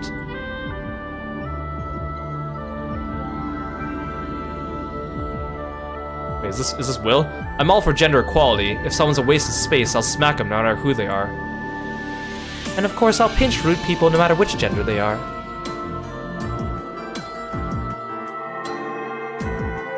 Slowly, Leon reached out and touched the fragment.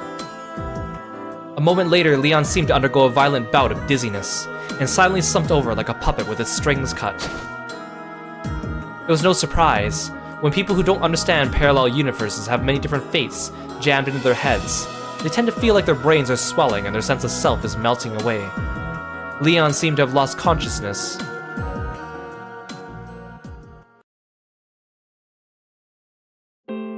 So, Leon had it what it took to learn everything.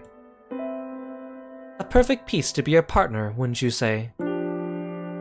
I'll continue my reasoning. I've talked about the dead cat. Very true. Next up is the living cat. The only one who can kill the Beatrice of 1986 is the one who created her. There are tons of hints. If you think about it, they've been coming since back when Beatrice was running the games. That's true. In the 4th game between Beatrice and Battler, Beatrice's origin became clear. And at that point I learned who Beatrice was, and about that person's heart. What do you mean by heart? The motive. The reason why Beatrice had to commit a game like crime. On October 5th, 1986, putting even her own fate on the line. Impressive. So you figured out the whodunit and the why-done-it as early as the 4th game. But what about the how-done-it? Once you know who the culprit is, theorizing about the how-done-it isn't impossible. Those linked closed rooms in the 3rd game were a pretty nice job. Almost made me feel like applauding. Hey Celeste, welcome to the stream. Thank you so much for coming by. Yeah, have a good lurk. I really appreciate you stopping by. And the who am I? From the end of the 4th game. The culprit who can kill everyone at 24 o'clock on October 5th, no matter where they are. By that moment, it's possible to form a certain sort of hypothesis. You might call this, or you might call that the other treasure of the Golden Land. Oh, so you say you can reach all the answers by the 4th game. In other words, with just Beatrice's games. It's possible. After that, Lambda Delta's game and Battler's game were filled with even more hints, as is this game of yours. So, in this way, these two are almost talking directly to us players, saying, You could have gotten the answer back at the 4th game. That's why the first 4 episodes are called the questions arcs. Everything else is just extra information to help you figure it out. But for most people, probably need a lot of those extra hints. Hey Ryugen, welcome to the stream. Thank you so much for coming by. Good luck with all your work. Have a good lurk. Yeah, you might try playing Umineko one day when you get the chance. I highly recommend it. The music is really good, and there's something to be said about just reading through the game on your own. Or if you download the fan patch, you can read it with the PS4 or PS3 voices from the voice actors, which is also very good. Or you can watch all my VODs and listen to me audiobook the entire game. But yeah, it's really good. The music is fantastic. I think we have a banger music track coming up in the next scene. Anyways, while I'm distracted, so they're saying that we could have figured out all the answers by the 4th game. So, like, if you look back at our list of humans, and I want you to think to yourself as the viewer, who is Beatrice? Who is the culprit behind the mass murders out of these people, other than Leon, of course? Think about that really hard. The game's not gonna be that easy on you. They're not gonna tell you outright. They're still gonna dance around it for a little longer. Well now, why don't you stop stalling for time and just tell me, who is the culprit?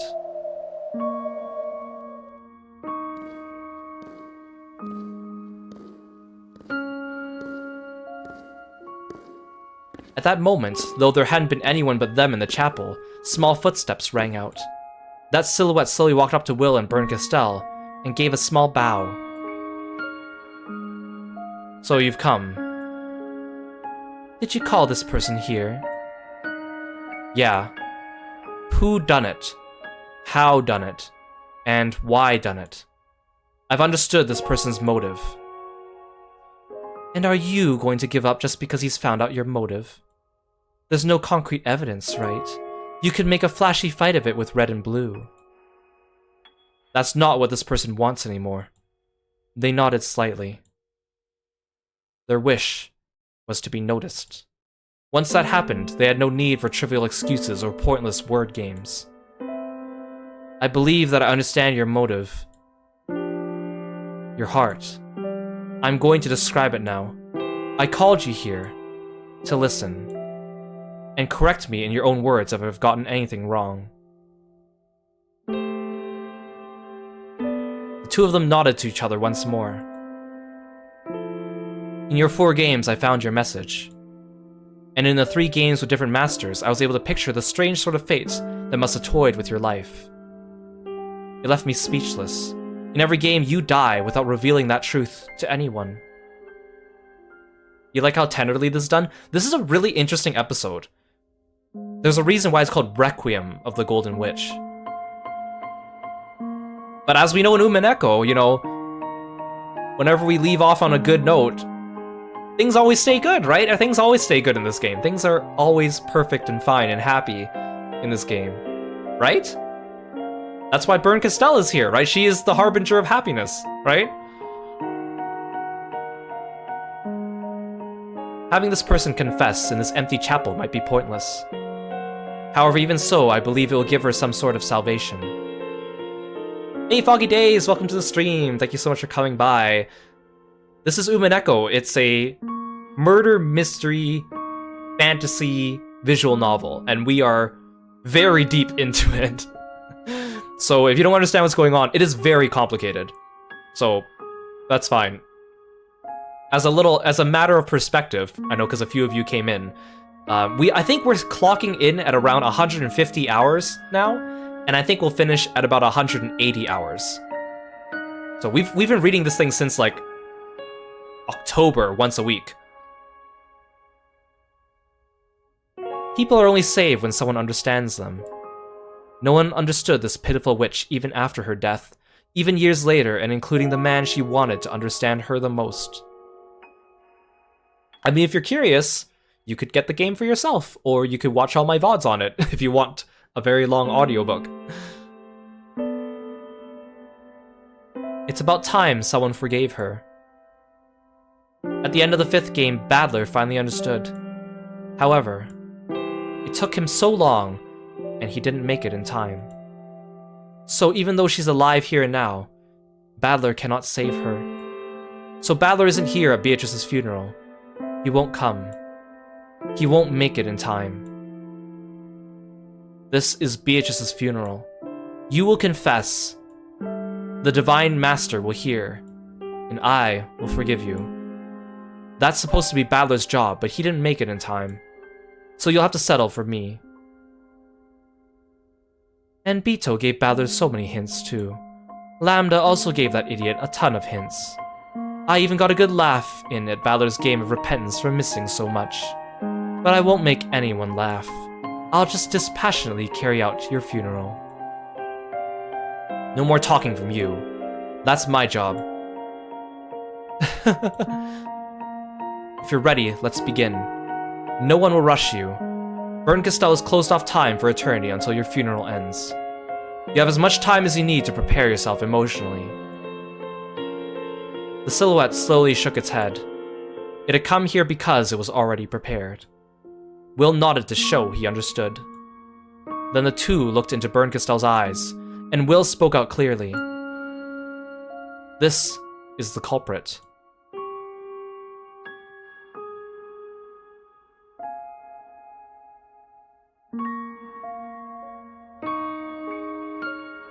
Who do you think it is? Get in your bets now.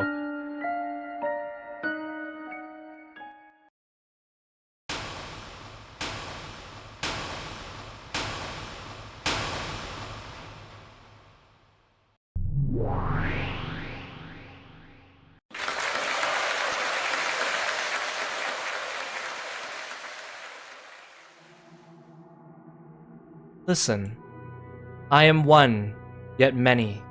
What I speak is our tale. However, this is a small world sealed by glass and cork, with no one to hear. No one shall lay eyes upon it, and my entire tale shall be sealed away, set adrift in the sea of my heart until it disappears amongst the seaweed. Ah, where is this place, and who am I? Then let me ask, where do you want this to be? Who do you want to be? At any place so long as it will wrap itself around me gently. Anyone so long as I am treated kindly. Yes, for us. For us. Who, where, and who we are hardly matter. Yes, it's these two, your favorite two demons. Correct. For us, it is such a trivial matter. At least until that day comes to pass. Why must we be thrown in the path of a new fate? Fate's pronouncement was sudden and abrupt. It wasn't the fate I'd wished for. But it did make your heart pound. Where will the new fate take me? It doesn't matter where. So long as that place is kind to us. When we were brought to the temporary dwelling where sad, parentless children gather, was that a sign of God's salvation, or a lure to the demon's game, where the new fate would torment us? We have no way of knowing. And yet we want to believe. We want to believe it was God's salvation sent to us, a sign of Fukuin, the good news, the gospel. But why me? I have no religion. Then it wasn't the gospel, but a demon's lure. And yet we cannot go against fate. Oh, I am one, yet many. I pray the new fate brings us blessings. The time is 1976 AD in April. At a time still too cool to be called spring, in a strange new land we were tormented by the same stale air and drafts.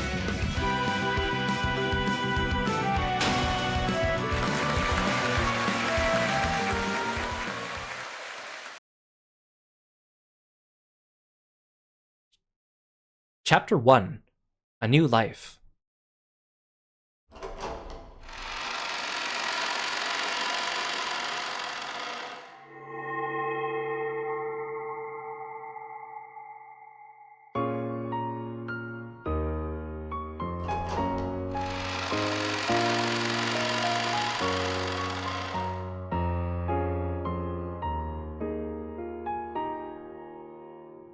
Those are the family rules.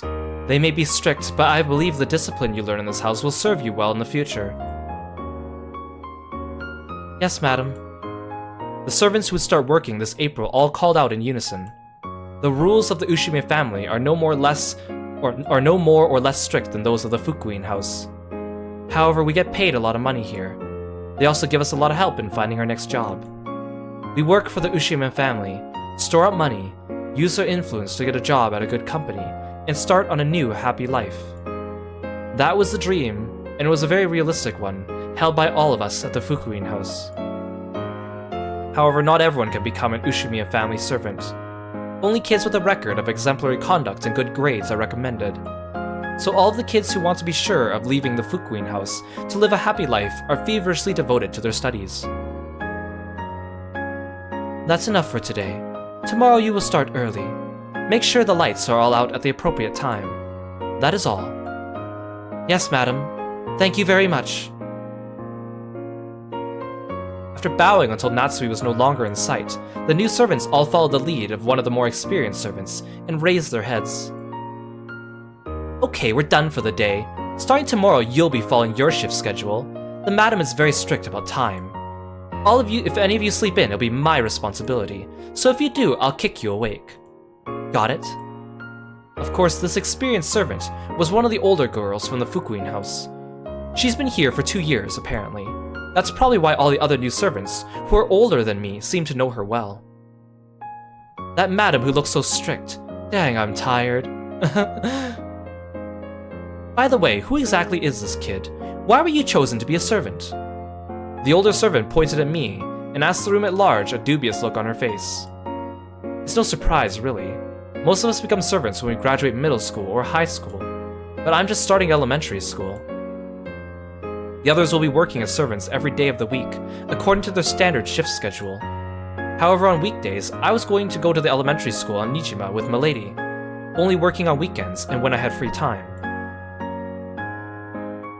It was an exception among exceptions, something that had never happened before. It was clear at a glance that the others who had obtained their positions after a rigorous selection process didn't like the fact that I was here too. Both Madam and Genji-sama have told me that you are to put your studies first, but you're still getting paid. Doesn't make any sense. If you're going to talk behind someone's back, at least do it behind them. She didn't even try to hide her discontent. Is this kid really that smart? A child prodigy or something? I've never heard anything about that. Well, that kid supposedly gets sick easily and is kept isolated most of the time, a total outsider to the rest of us, even back at the house. Now that you're here, you're part of the collective responsibility system. If you screw up, it's the same as everyone from the Fukuin house screwing up. Make sure you don't, okay? I nodded weakly. I'd never been threatened by someone this much older than me, and I was very frightened. Don't worry, I'll be there with you. Let's give it our all together, okay? Shannon smiled at me as she spoke.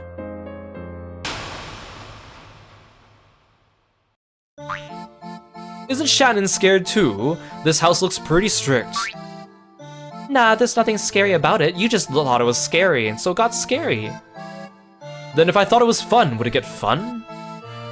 Yeah, it would. So here too, let's give it our all with a smile. Shannon was my only friend in the Fukuin house. She was confident and popular, the complete opposite of me. I was embarrassingly dull-witted, and no one wanted to be my friend. I would never have made it through those days in the Fukuin house had it not been for her encouragement. So I would probably make it through here too with her by my side. Well, isn't it about time we got ready for bed? I've got work early tomorrow morning, but you have a different job. That's right, unlike everyone else, I have to go to school. When I spend the night on Rokujima, I have to get ready for school and wait for Milady at the dock. Milady looks like an energetic person. I hope you get along well. Do you think I will? I'm so scared of school, so nervous. I had grown used to life in the Fukuin house, so the more relaxed rules at school make life easy. But until I grew used to it, everything was new, and everything made me nervous.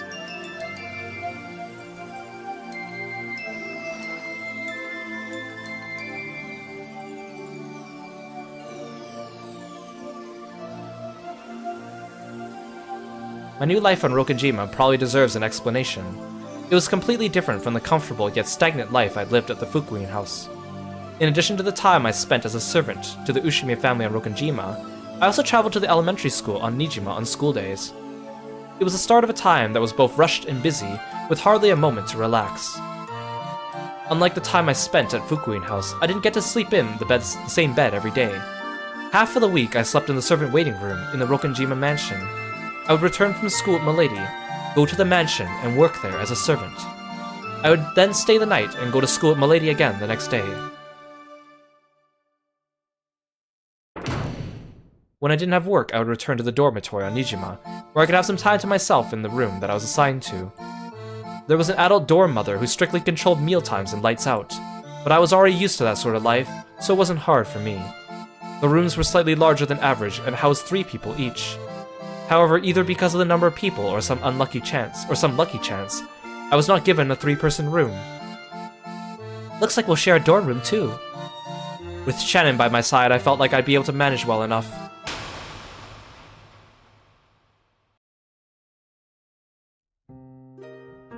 Correct. Every year, new servants come from the Fukuin house, replacing some of the old ones. It was something Father worked out with the house all on his own. The rest of us weren't allowed to meddle. And after all, our family would strictly discipline these children without families and support them on their path to adulthood, which I always viewed as a rich Ushimiya family fulfilling its obligations to society. What sort of kids came to serve the Ushimiya family? I'm sure they were serious, cute kids of irreproachable conduct. It seemed to me that there were a lot of glaring hyenas among them. Let us say they had high ambitions. They were pitiable children without families. All were determined to use this rare opportunity to launch their careers so they could take control of their lives. Did all of them have to balance school and servant work? That must be tough. You wouldn't be able to get much work done. Before that child, there were no cases of a servant going to school while they worked. To be honest, I was fairly surprised when that kid first came to greet me. So obviously young. The others were all around 16 or 18 years old, but that kid alone looked 10 years younger. That one extraordinarily young servant came to the family mainly for experience, so not much was expected of that child's ability as a servant. Indeed, you certainly couldn't rely on that kid as much as you could an adult, seasoned servant. To think we would accept a child who hadn't even started school. No knowledge of housework, no practical experience, and not even finished with mandatory education. I don't know what Father was thinking, but I always thought there was something clearly odd about it. I spoke to Father about it. I asked if it might be better to wait for the servant to graduate middle school before starting here. And what did Kinzo say? Come on, we all know what he said. Oh, Beatrice! By that time, he was already a complete shut-in inside his study, obsessed with the occult. If you tried to talk to him when he didn't want you to, he'd yell and tell you to stop interrupting the journey of his mind. And Father's decisions are absolute. However, the case of this particular child just didn't make sense. I even asked the Fukuin house about it. They said to ask Genji-san. I then asked Genji-san, and he said to ask the master. And then you asked the master, and he said, Beatrice! No one knows the truth. Jessica was the only child on the island. The servants would often play with my daughter, but she wanted a friend of her own age. Someone she could play with at home as well as at school. I began to think that Father employed the servant out of pity for Jessica. But if that were the case, why wouldn't he talk to us about it beforehand? We should be the ones to decide which friends are suitable for our daughter. Scary! Natsui must have really hated taking her kid out in public.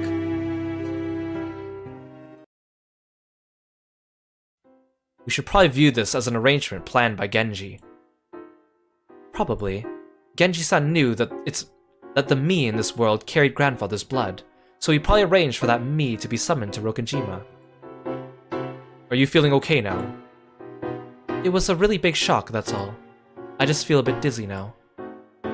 In this world, you're the successor, but if we move to a different world, you're a servant, or maybe a witch. You do have a troubled fate. No kidding. I don't regret learning about it, but if I could forget now, I would. Isn't that interesting? Even though you're a servant, you're actually an illegitimate child of the head. Isn't that romantic, like some fairy tale? Romantic? Considering how Mom must have felt, I'm not sure what to think. True.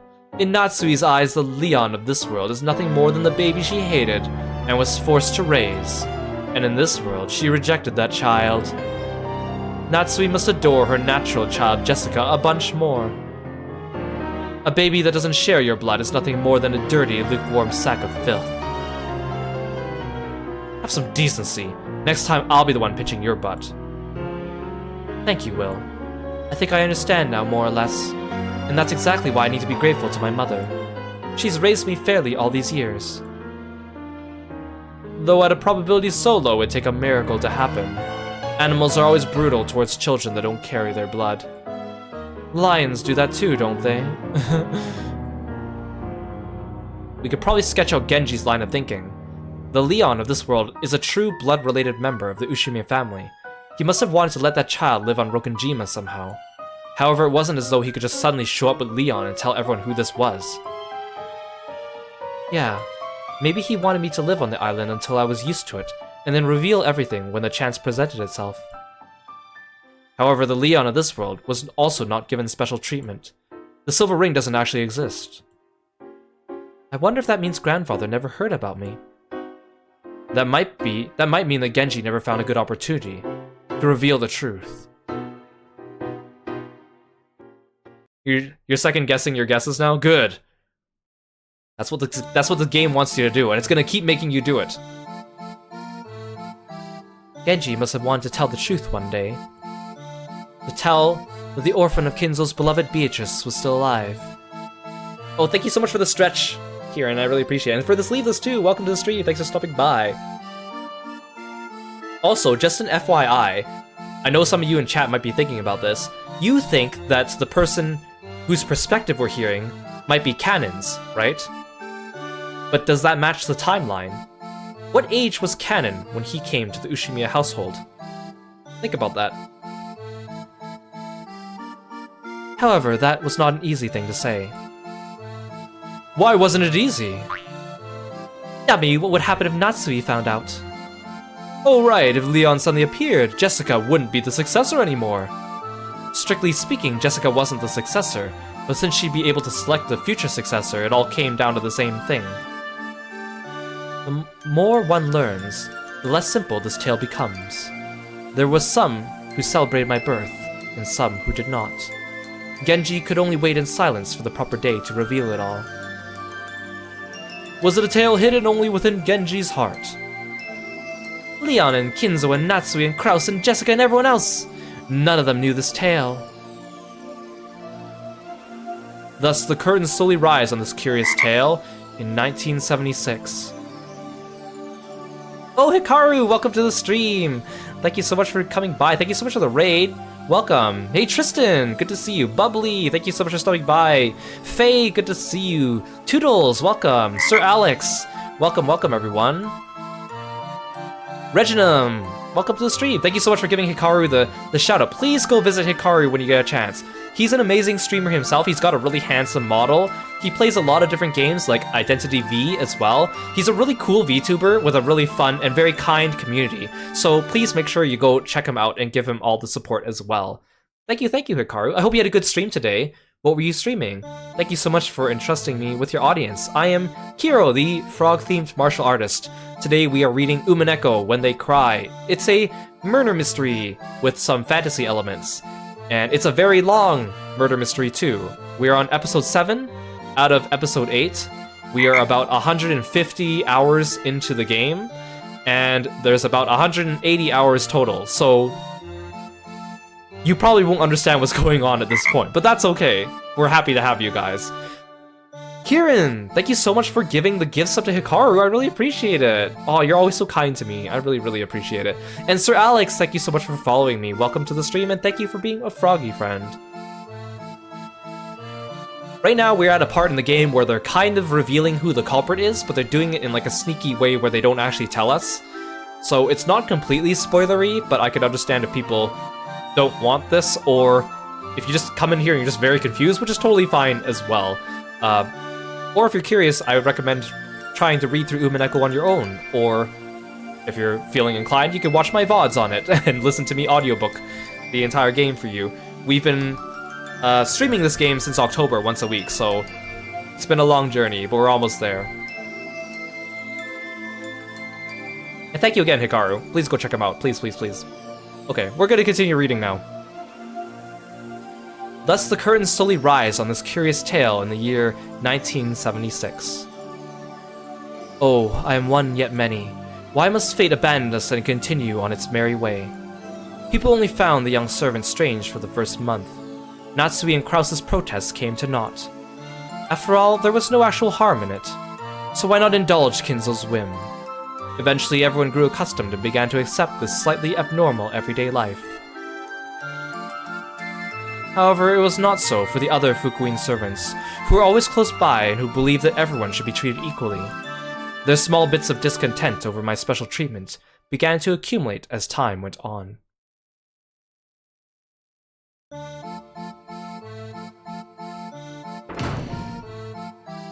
Nice work, Suwachi. How'd it go today? Madam was really pissed off. She was like running her finger across the windowsills. Yeah, and getting on Tadachi's case for cleaning slow. Come on, give us a break. All the kids in the Fukuin house are supposed to treat each other as family.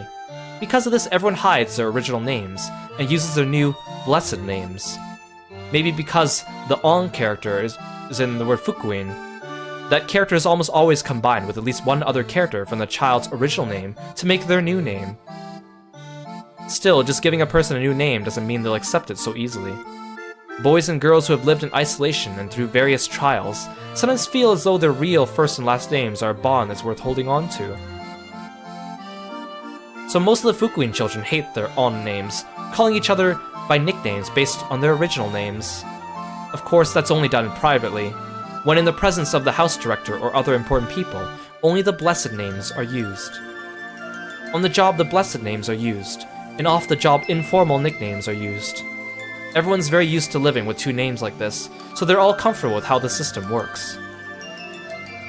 Oh, you stink. Go take a shower. Dang, why is it so cramped in here? Can't they get a bigger dorm if they have this huge mansion? Hey, Garashi-san, why is Yasu the only one who isn't in a 3-person room? By Yasu, they probably mean me. I can't remember my parents at all, since they were gone as far back as my memory goes, but I was given the last name Yasuda. And apparently my nickname comes from that.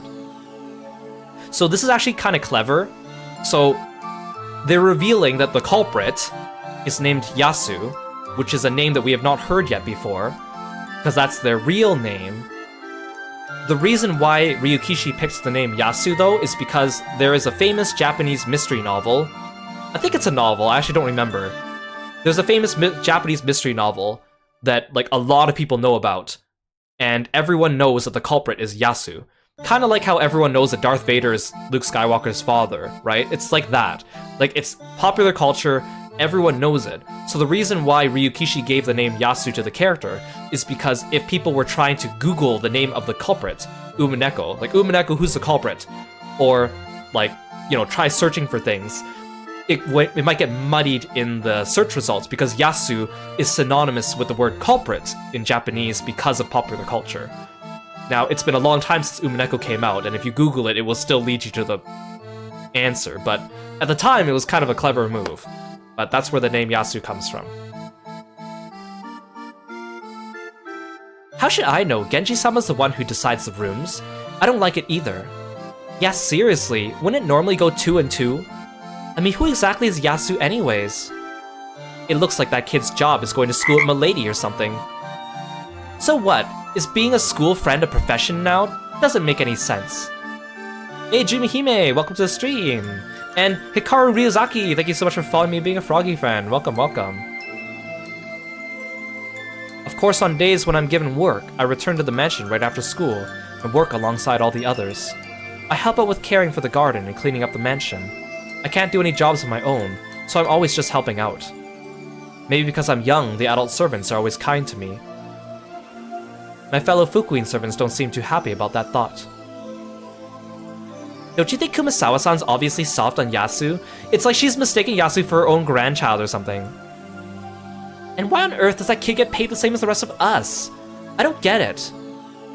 I realize you have school to worry about, but don't forget that you're a servant too, okay?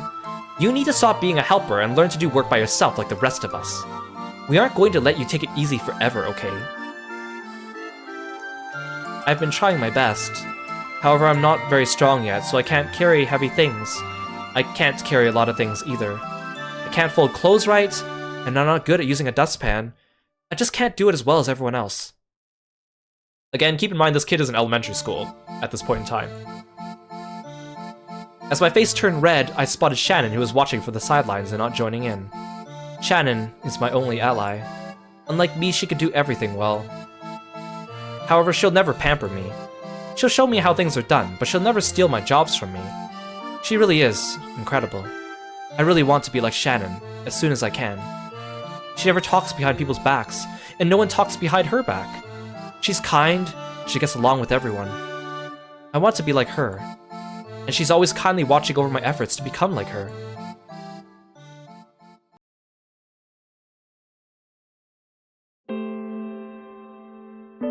Why? Why did I end up here? I don't know. Though I'd just been muttering to the ceiling, Shannon gave me an honest answer. I guess there's no way to say it, except it's part of God's plan. Is this another test from God?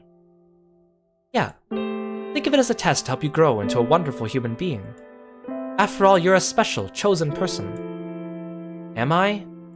Special? Of course you are. After all, everyone else here is huge, but you are the only one special enough to be chosen young. Why am I the only one who's little? I can't do any jobs by myself. Everyone complains I'm just there to play with Milady. And yet Madam made it clear I am not to think of Milady as a friend or speak to her in a casual manner. You may be 10 years younger than everyone else, but that means if you keep it up, you're the same age as the others, you'll be much more experienced than the new people who come later. Even Genji-sama will acknowledge your talents, and you'll become a leader who could teach the new kids who come from the Fukuin house. And then I'm sure everyone will respect you. By that time, even Madam, the Master, and Cross-sama will acknowledge your skills. That's your future. You mean like the ugly duckling becoming a swan? That might be it. After all, it was very unusual for you to be chosen as an Ushimiya family servant. In fact, that rumor might be true, and you might be the secret child of someone in the Ushimiya family. Shannon laughed, saying, "Wouldn't that be cool, and then you'd be super rich too." But that didn't seem quite right to me. After all, if that was the case, why did I have to live all alone here in the Fukuin house? Shannon and the people, like the house director, are the only ones who will play with me. I don't have any other friends to play with, and I spend all my time by myself in my isolated room. Maybe it's because I'm frail and always sleep a lot, but it's been lonely.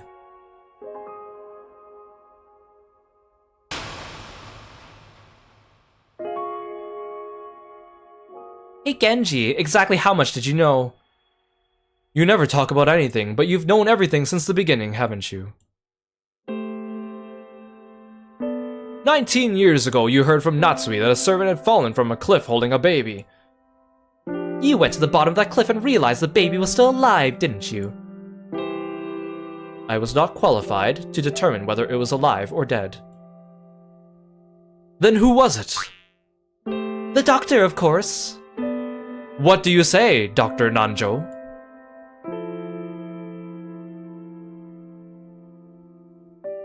Are you certain? Is it alright for me to speak? If you are willing to tell the story yourself, then I ask it of you. Very well.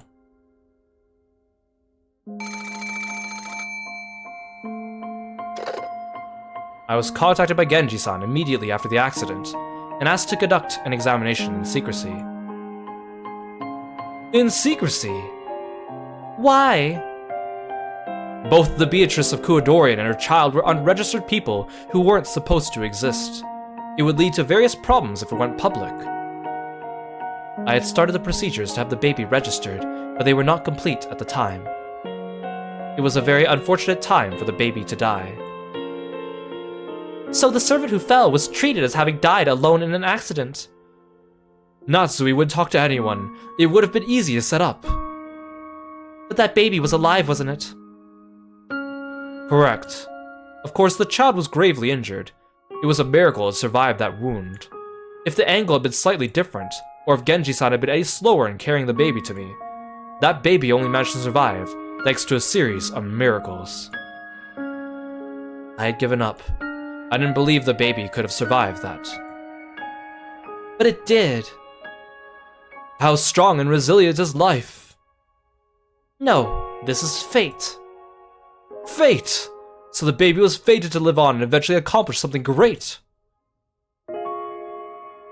Yes, I did think it was fate.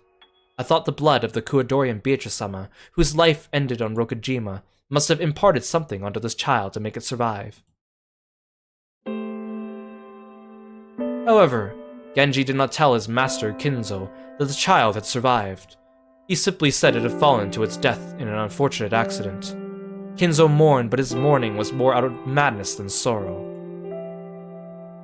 Oh, Beatrice, why have you run away from me once more? Why, even I thought I'd swear I'd never make the same mistake again. Why?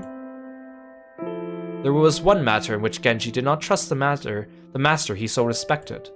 That matter was whether Kinzo would be capable of accepting Beatrice's grandchild as her grandchild. Genji had served the Kuwadorian Beatrice for many years as well. He was very aware of what she had felt. He knew she had accepted the favor Kinzo had bestowed upon her, and respected him as a father.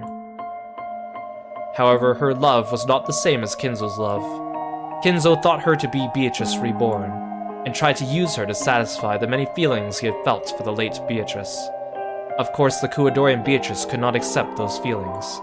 In the end, she had her chastity stolen by the one she thought of as her own family and respected as a father. She thought he was her father, and he thought she was his wife. Oh, what irreconcilable, forbidden love. This is not to say I was incapable of understanding how Kinzo-sama felt. At the moment of her birth, even he did not plan on taking advantage of her, due to her resemblance to the late Beatrice-sama. He even spoke to me about it a few times when we were drinking. I always thought he was just joking. Was he surprised to find the daughter grew to look more and more like the mother?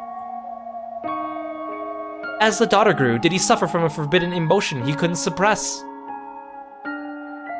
Hey, Mummy Charybdis, welcome to the stream! Thank you so much for following me, being a froggy friend. Welcome, welcome. I thought that he might commit the same mistake again. That was my view. Beatrice-sama suffered much, and yet she never truly understood the difference between her feelings and Kinzo's. Beatrice-sama consulted me many times, laying bare her deepest feelings. However, I was unable to tell her. That would be hard to say. Imagine telling her that the one she respects as a father wants to use her as a replacement for her dead mother. Let me say this for the sake of Kinzo-san's honor. He also suffered greatly. It pained him when he found out he could no longer think of his daughter as a daughter. I told him to love her as a father. I think Kinzo-san followed his logic and his conscience and fought for quite some time. Kinzo loved her. He poured his affection onto the daughter that Beatrice left behind. He did so as a father. And yet, if so, why did he give the daughter the same name as the mother? Yes, Kinzo's sin started from the moment she received life. She was born and Beatrice died. He passed the name down from mother to daughter. From the moment of her birth, Kinzo had already decided she was Beatrice reborn. Yeah, this is really sad. So, then we get Leon. Kinzo, trying to atone for his sin, tried to make Leon a proper member of the Ushimiya family. Exactly.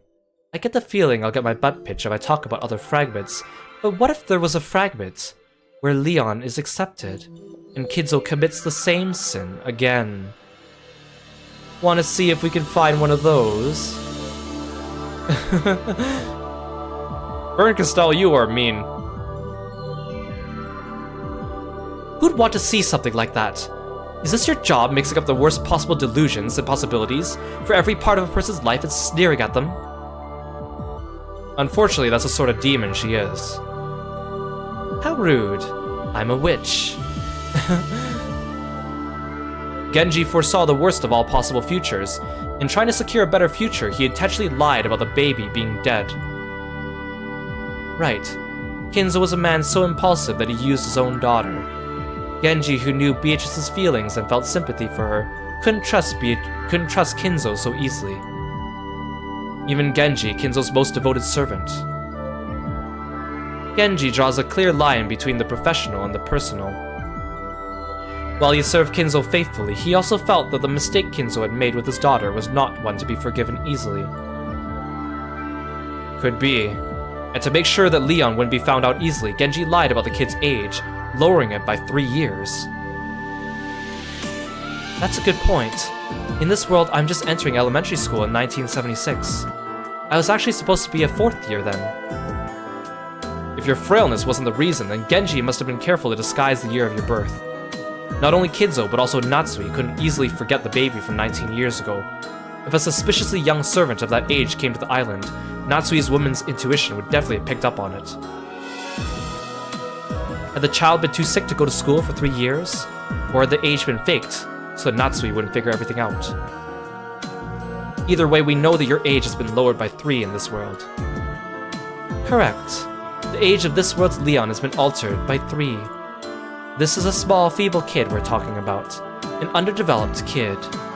It would have been more possible to pull off than you think.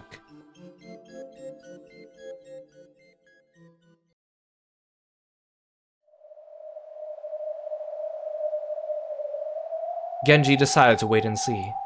In the end, would Kinzo be able to accept Beatrice's child as an actual child, or not? He had the child live in the Fukuin house until a suitable age, and then summoned the child to the island as a servant. Both father and child had no clue who the other was. Genji had an idea. If Kinzo truly felt affection as a parent, he would notice traces of that deceased mother and daughter in this child. That way, they would surely regain their parent-child relationship without anyone having to expose the truth to them. That's what he thought. Or perhaps the time might come naturally.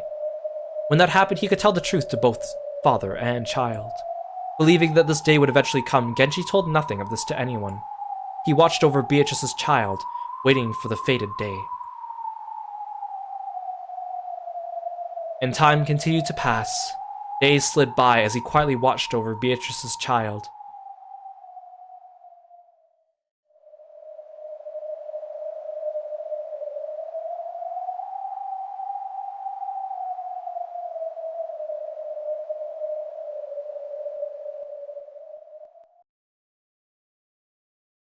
Chapter 2: The First Friend.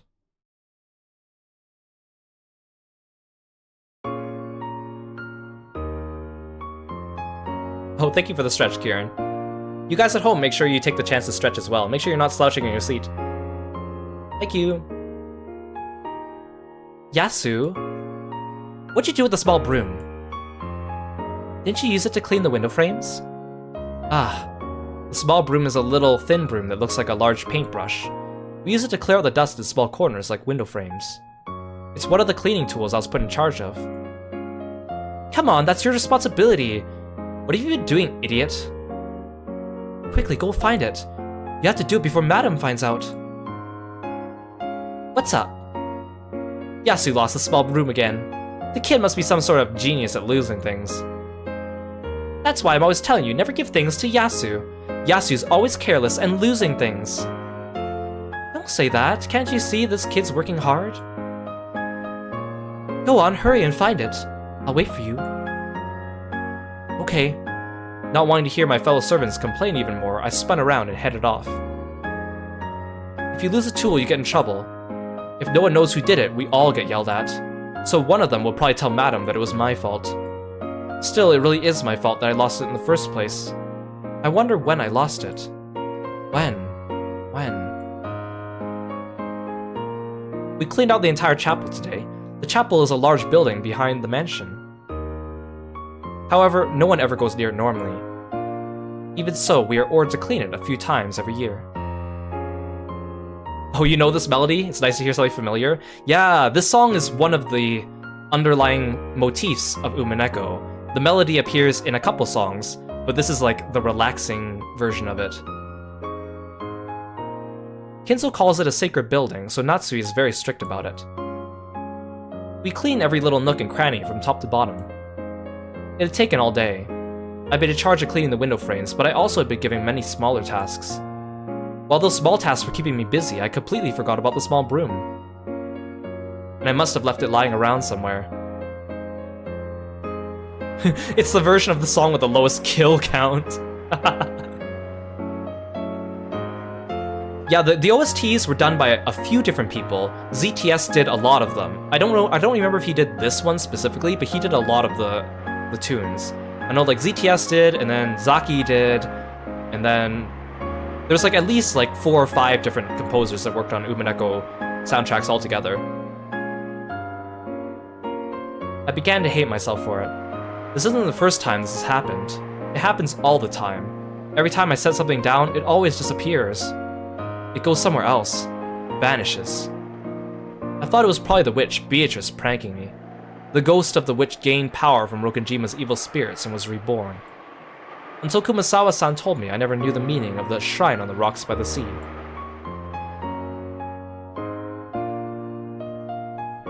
Kumasawa told an old tale passed down among the local fishermen.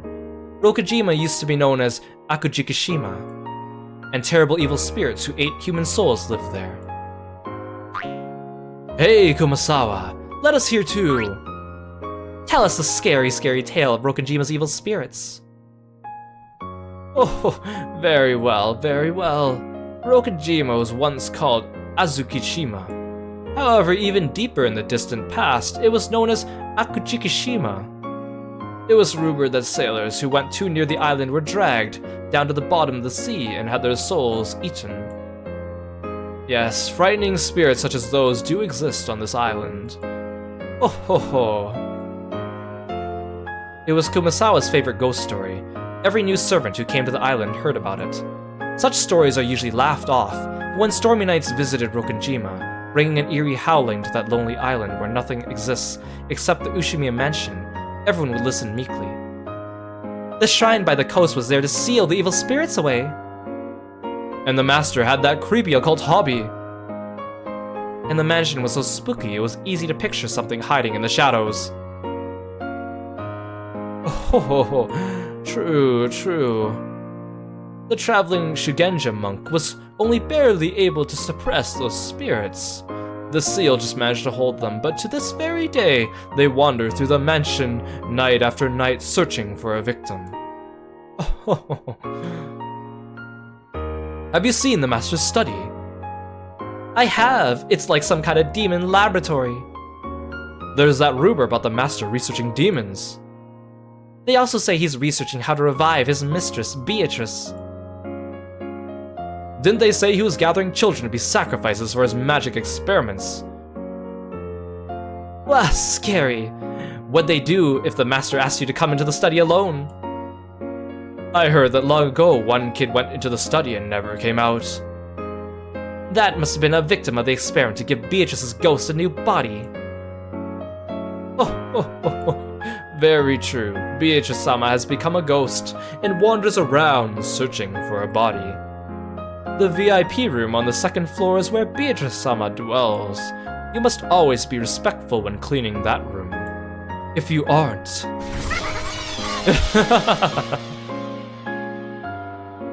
In the eyes of teenage boys and girls with their powerful imaginations, the ghost story was both terrifying and fascinating. It gave them a sense of solidarity, since they all got to experience the same tale. Then that sharing became an obligation, and accepting the story became a rite of passage for joining the community. This was something that had been passed on since long ago. That's right. Back when I first started work at Rokujima, I heard that story from Kumasawa-san and the older servants. I heard about it too, mostly from Ne-san. I heard it too, from Kumasawa-san mainly. So not only the timid-looking Shannon, but a boy, Kanon, and a big adult, Goda, believed in the ghost story.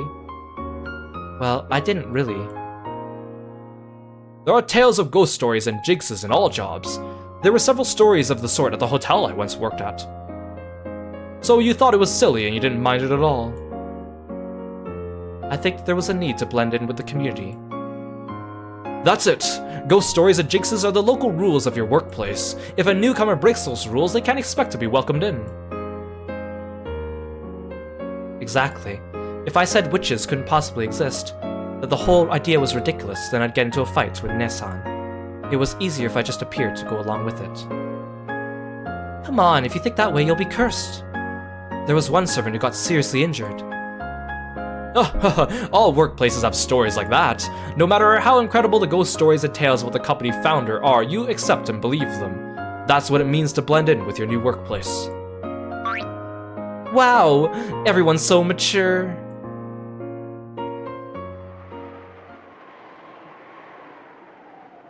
I went to each window around the chapel in the order I'd cleaned them, searching carefully in all the places I might have left it. I'd been cleaning the windows with it, so it probably had been set down near one of those. When did I leave it behind, I wondered. Now that I think about it, I don't think I had it anymore when I reached the last window, so I must have completely forgotten to clean that window frame. Ah! Through the window I could see the others leaving, one after another. Shannon turned around and glanced up, looking worried. I don't want to be responsible for making everyone wait, so I'm actually glad they're leaving without me. If I said I wanted them to wait for me, I'd be relying on them too much.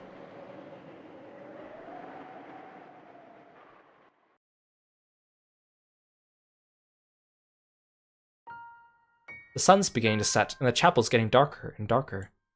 I don't want to hang around in a place like this all by myself. I better find the small broom fast. No, that's not all. I also need to clean the window frames I forgot. Madam is strict. She'll probably check all the windows carefully. If she does, I'll be the one who gets in trouble tomorrow. But really, where did I lose it? Why did I lose it? The darkness grew and grew. When it became dark enough that I would need a light before long, I began to panic. I dashed around and around the chapel, tears streaming down my face. As I stumbled about pathetically, I could feel the presence of a prankster witch giggling at me from the crack of the door and gaps in the ceiling. The ghost of Beatrice, the master's mistress, wanders about in search of a body to this very day. As she absorbs the power of Rokujima's evil spirits, her strength steadily grows and she waits for the day of her resurrection. And for some reason, she's speaking out at me, and if I ever take my eyes off something for a second, she snatches it away and hides it. This isn't the first time this has happened. Whenever I look away, keys, handkerchiefs, pencils, erasers, all of them vanish almost right away. Even though I was planning to use them later or just wanting to put them in their proper place, they disappear as soon as I turn around. It isn't someone hiding them as a prank. It's happened many times when I'm the only person around. Everyone always says I'm too careless and forgetful, and they laugh at me and get mad at me. I do try to be alert, but like some kind of bad joke, I lose things easily when I forget about them for a short while. So sometimes I think, this eraser's gonna disappear sooner or later, and I stare at it. But at those times alone, it doesn't disappear. Nothing disappears when I'm alert. But as soon as I think I'm safe and the tension relaxes just a bit, then something else will disappear. Why is it always me?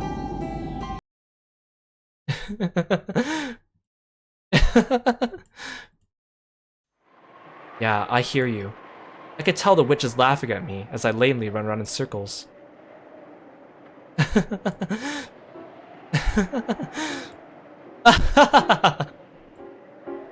Listening to that voiceless laugh, I finally slam my hands against the wall, crying tears of frustration. Please just stop it! Why do you always hide my things and get me in trouble? And the witch answered, Fool. Isn't it obvious? Why else except to entertain myself by watching you wander about pointlessly? I couldn't bear it. Even though I knew what she said was true, hearing it directly was incredibly annoying. I understand. That small broom probably is hiding somewhere in this chapel. No, that's not quite it. I'm sure that the moment before I reached the window, it was right there on the windowsill. That's right. I'm sure I put it by this window. But the prankster witch Beatrice used her magic, and just before I reached the spot, she instantly teleported the small broom to the next window over. The instant I approached that window, a hole appeared beneath that small broom, swallowing it up. And it came out by the next window after that. It landed right inside, as though it had been there the whole time. And then this happened over and over again. As I ran up to the window, the small broom fell into a magic hole and went to the next window. And when I went to that window, it went to the next window. And I realized that she was just making fun of me. So no matter how much I searched, it would be useless. But if I stopped searching, it would just be sitting there by one window or another. So this isn't a search. It's a test of endurance. I kept chasing after the small broom, and Beatrice kept making it escape to the next window over, trying to make me give up. This is an eternal chase, and that'll only end when one of us gives up. So I kept going around and around, even to windows I knew I'd already searched. If it's not by this one, then try the next one, and the next one. And the witch kept moving the small broom to the next window, and the next.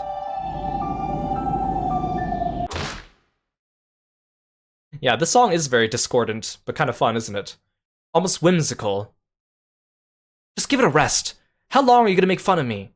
This isn't the only time. You're always doing this. The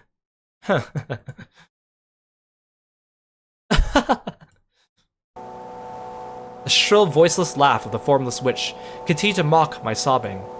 The witch is right beside me, laughing at me. As I dash around the chapel, she's following along with me, taunting me. Then, she must be there. She's right behind me, just over my shoulder, still cackling away. I know that turning around won't help since she has no form. I could try to look, but I mustn't look with my eyes. Once my eyes tell me there's nothing there, I won't be able to see anymore. I learned that from the director of the Fukuin house. You mustn't try to see with your eyes. You must see with the eyes of your heart. The whole world is filled with God's love. In the many blessings of everyday life, one can see God, angels, and the Holy Ghost. If you try to look with your eyes, you won't see them, so you won't be able to see them. So you won't be able to feel them or understand them. With the eyes of the heart, you will quietly understand. You don't look at their image. You see and draw them with your heart.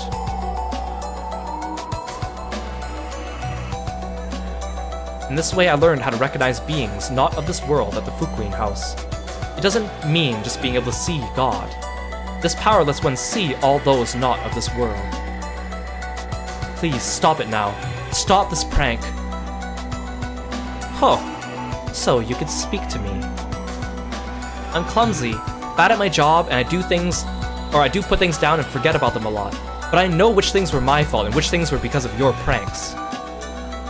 How amusing. Not only can you perceive me in my formless state, but you can even understand my little game.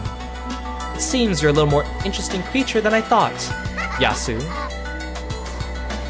I'm usually called Yasu when one of the older servants is laughing behind my back at some mistake I made. So when I hear that name, it feels bad. She called me not by the blessed name given to me by the Fukuin house, but by that unblessed name. Upsetting the heart is a classic move that evil beings make. They do it to make it harder for people to notice their presence. To beings like witches, being understood is like shoving them out into the light of day. It won't work. In the Fukuin house, I learned how to perceive those not of this world. So I'm already able to understand you. Very interesting. You've taken me, a being so faint I'd fly away if you blew on me, trapped me, and perceived me. You're an interesting kid, Yasu.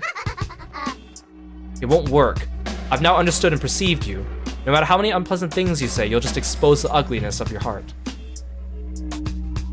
Without turning around, I slowly let my range of vision fill the entire chapel. It was as though the viewpoint of my soul was floating out from the shell of my head. See? Inch by inch, my range of vision is floating out of my head and drifting upwards. As I look down at myself, standing there with head hanging and eyes tightly shut, the eyes of my heart, very slowly, rose up to the ceiling of the chapel. And when I looked down from there, I saw myself standing in the center of the chapel, and the witch standing behind me. Apparently the witch realized I could see her.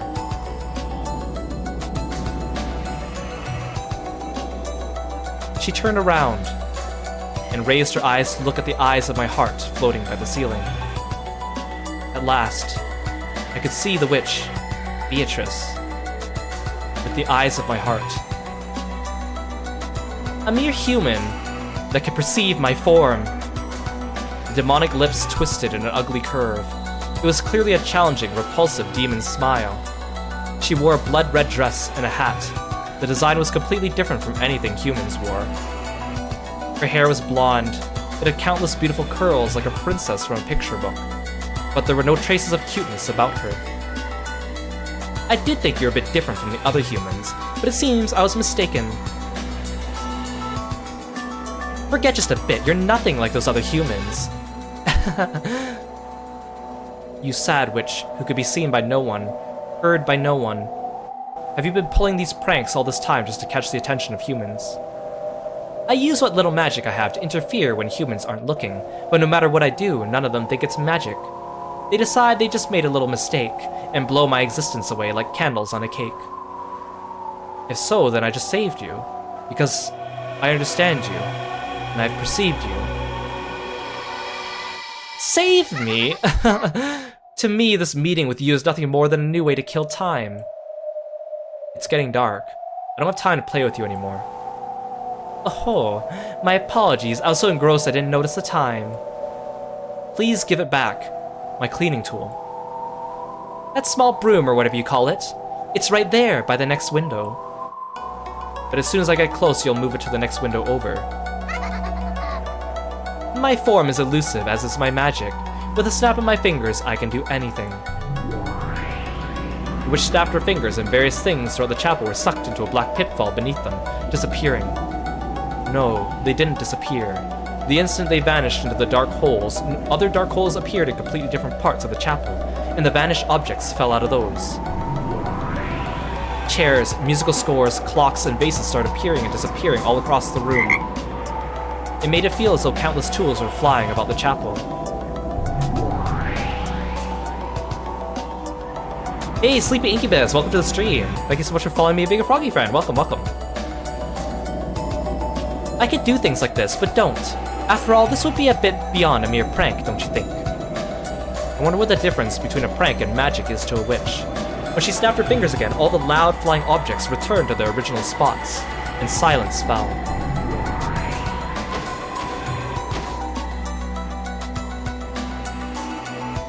I've taken a liking to you. You've perceived and captured me.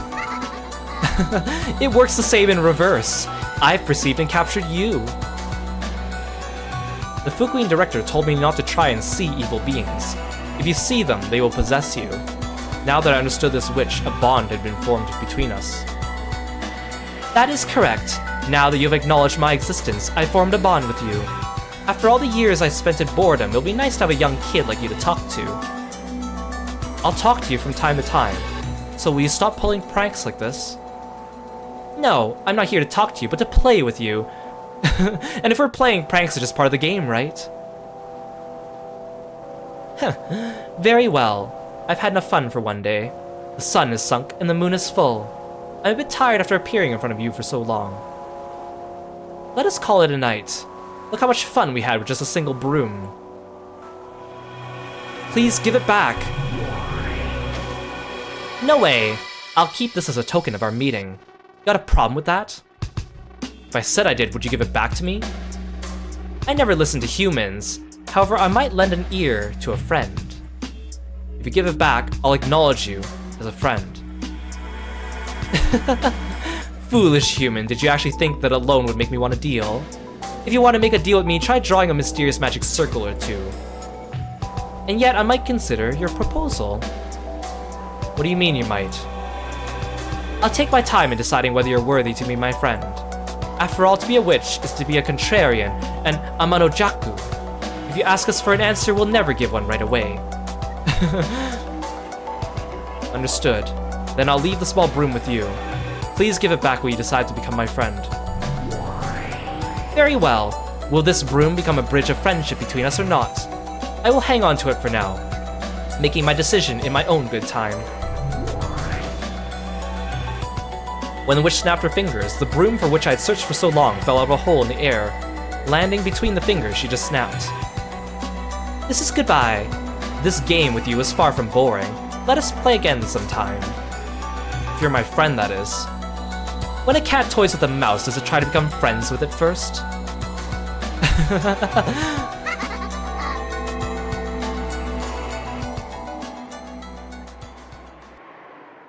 Witch faded away. As she did, the eyes of my heart shut themselves. When I returned to my body, I felt suddenly tired and let out a breath I'd been holding.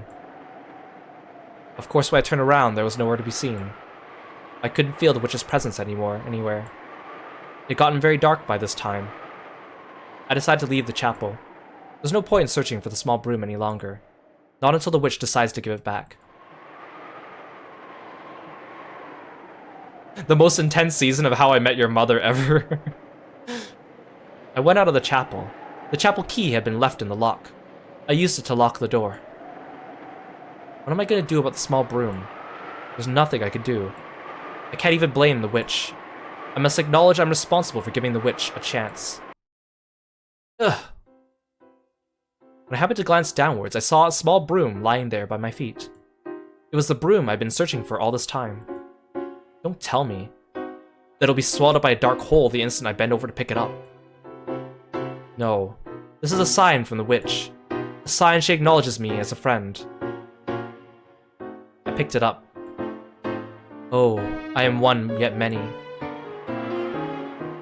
The first friend I made after coming to the island was apparently not a human at all. However, when I think back on it, it was only natural. What other sort of friend would you expect to make on a witch's island? This was the first meeting between me and Beatrice. However, as some of you listeners may have noticed, this was not a meeting with the real Beatrice. The witch I then called Beatrice would later be known by another name. However, she was clearly not human. And being bonded with one who is not human means being bonded with their world. I still had no way of knowing the varied fates that waited for me on Rokenjima. End of Chapter 2, The First Friend.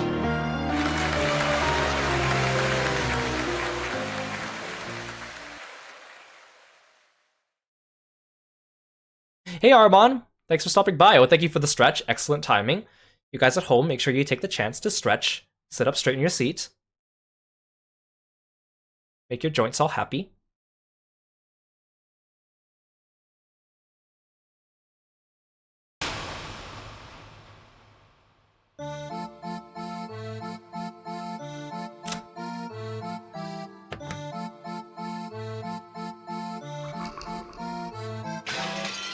Let's have a look at our menu. Things have changed. There's a new character here. You'll see, I mean, you could tell already. Because they don't directly want to tell us who the culprit is, they're using this character as a stand-in for that culprit. So far, we only know them as Yasu, but in the meta world, they haven't told us the name yet, but they will, probably in the next stream. But this character's name is Claire. Claire Voxov Bernard. And the name Claire actually comes from Dante's final guide in the Divine Comedy. So his first guide is Virgil, who is represented by Virgilia in this game. The second one is Beatrice, his love. The third one was Saint Bernard de Clairvaux. So they've rearranged Saint Bernard de Clairvaux's name to become Claire Voxov Bernard. But she is supposed to be the final guide to Dante to Mount Purgatory.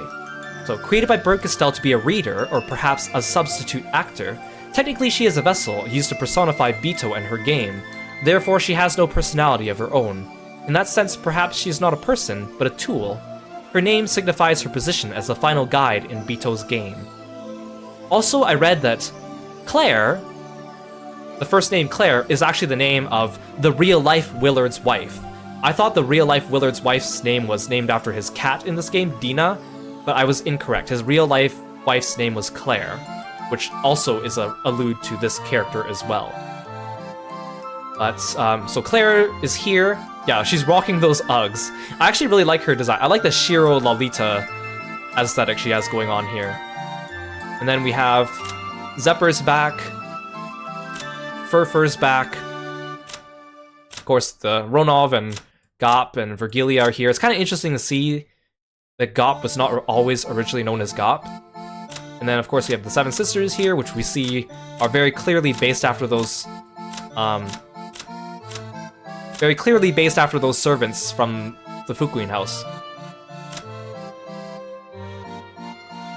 Of course, we have Beatrice, we have Witch Maria, we have Will, and we have Berncastel.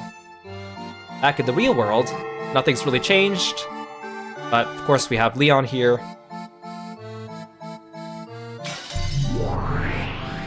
Yeah, Claire's really pretty.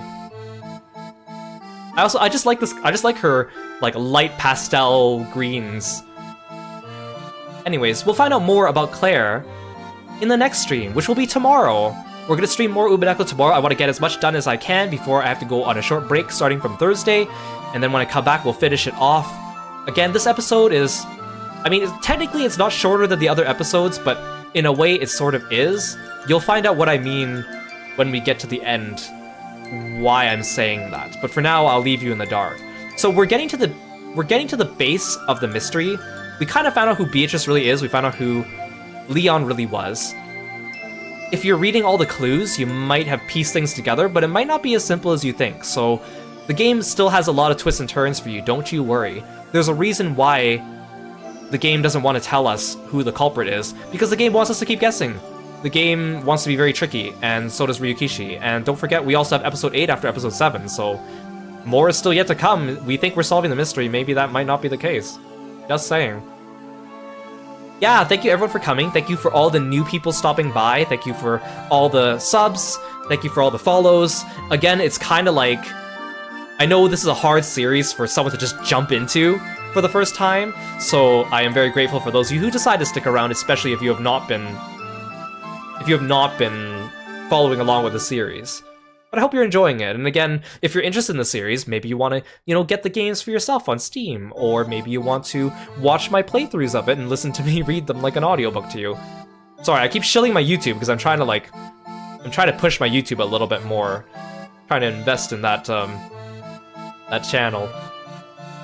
Thank you everyone. Let's go find someone for us to raid.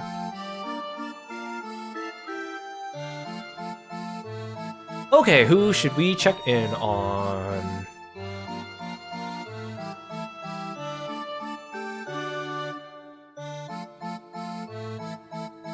Let's drop in on Aru. He's playing Final Fantasy XIV, and of course we love Aru. Let's go say hi to him. So stick around for the raid. I'll see you guys tomorrow for more Umineko. Thank you so much, guys, and take care. Bye-bye.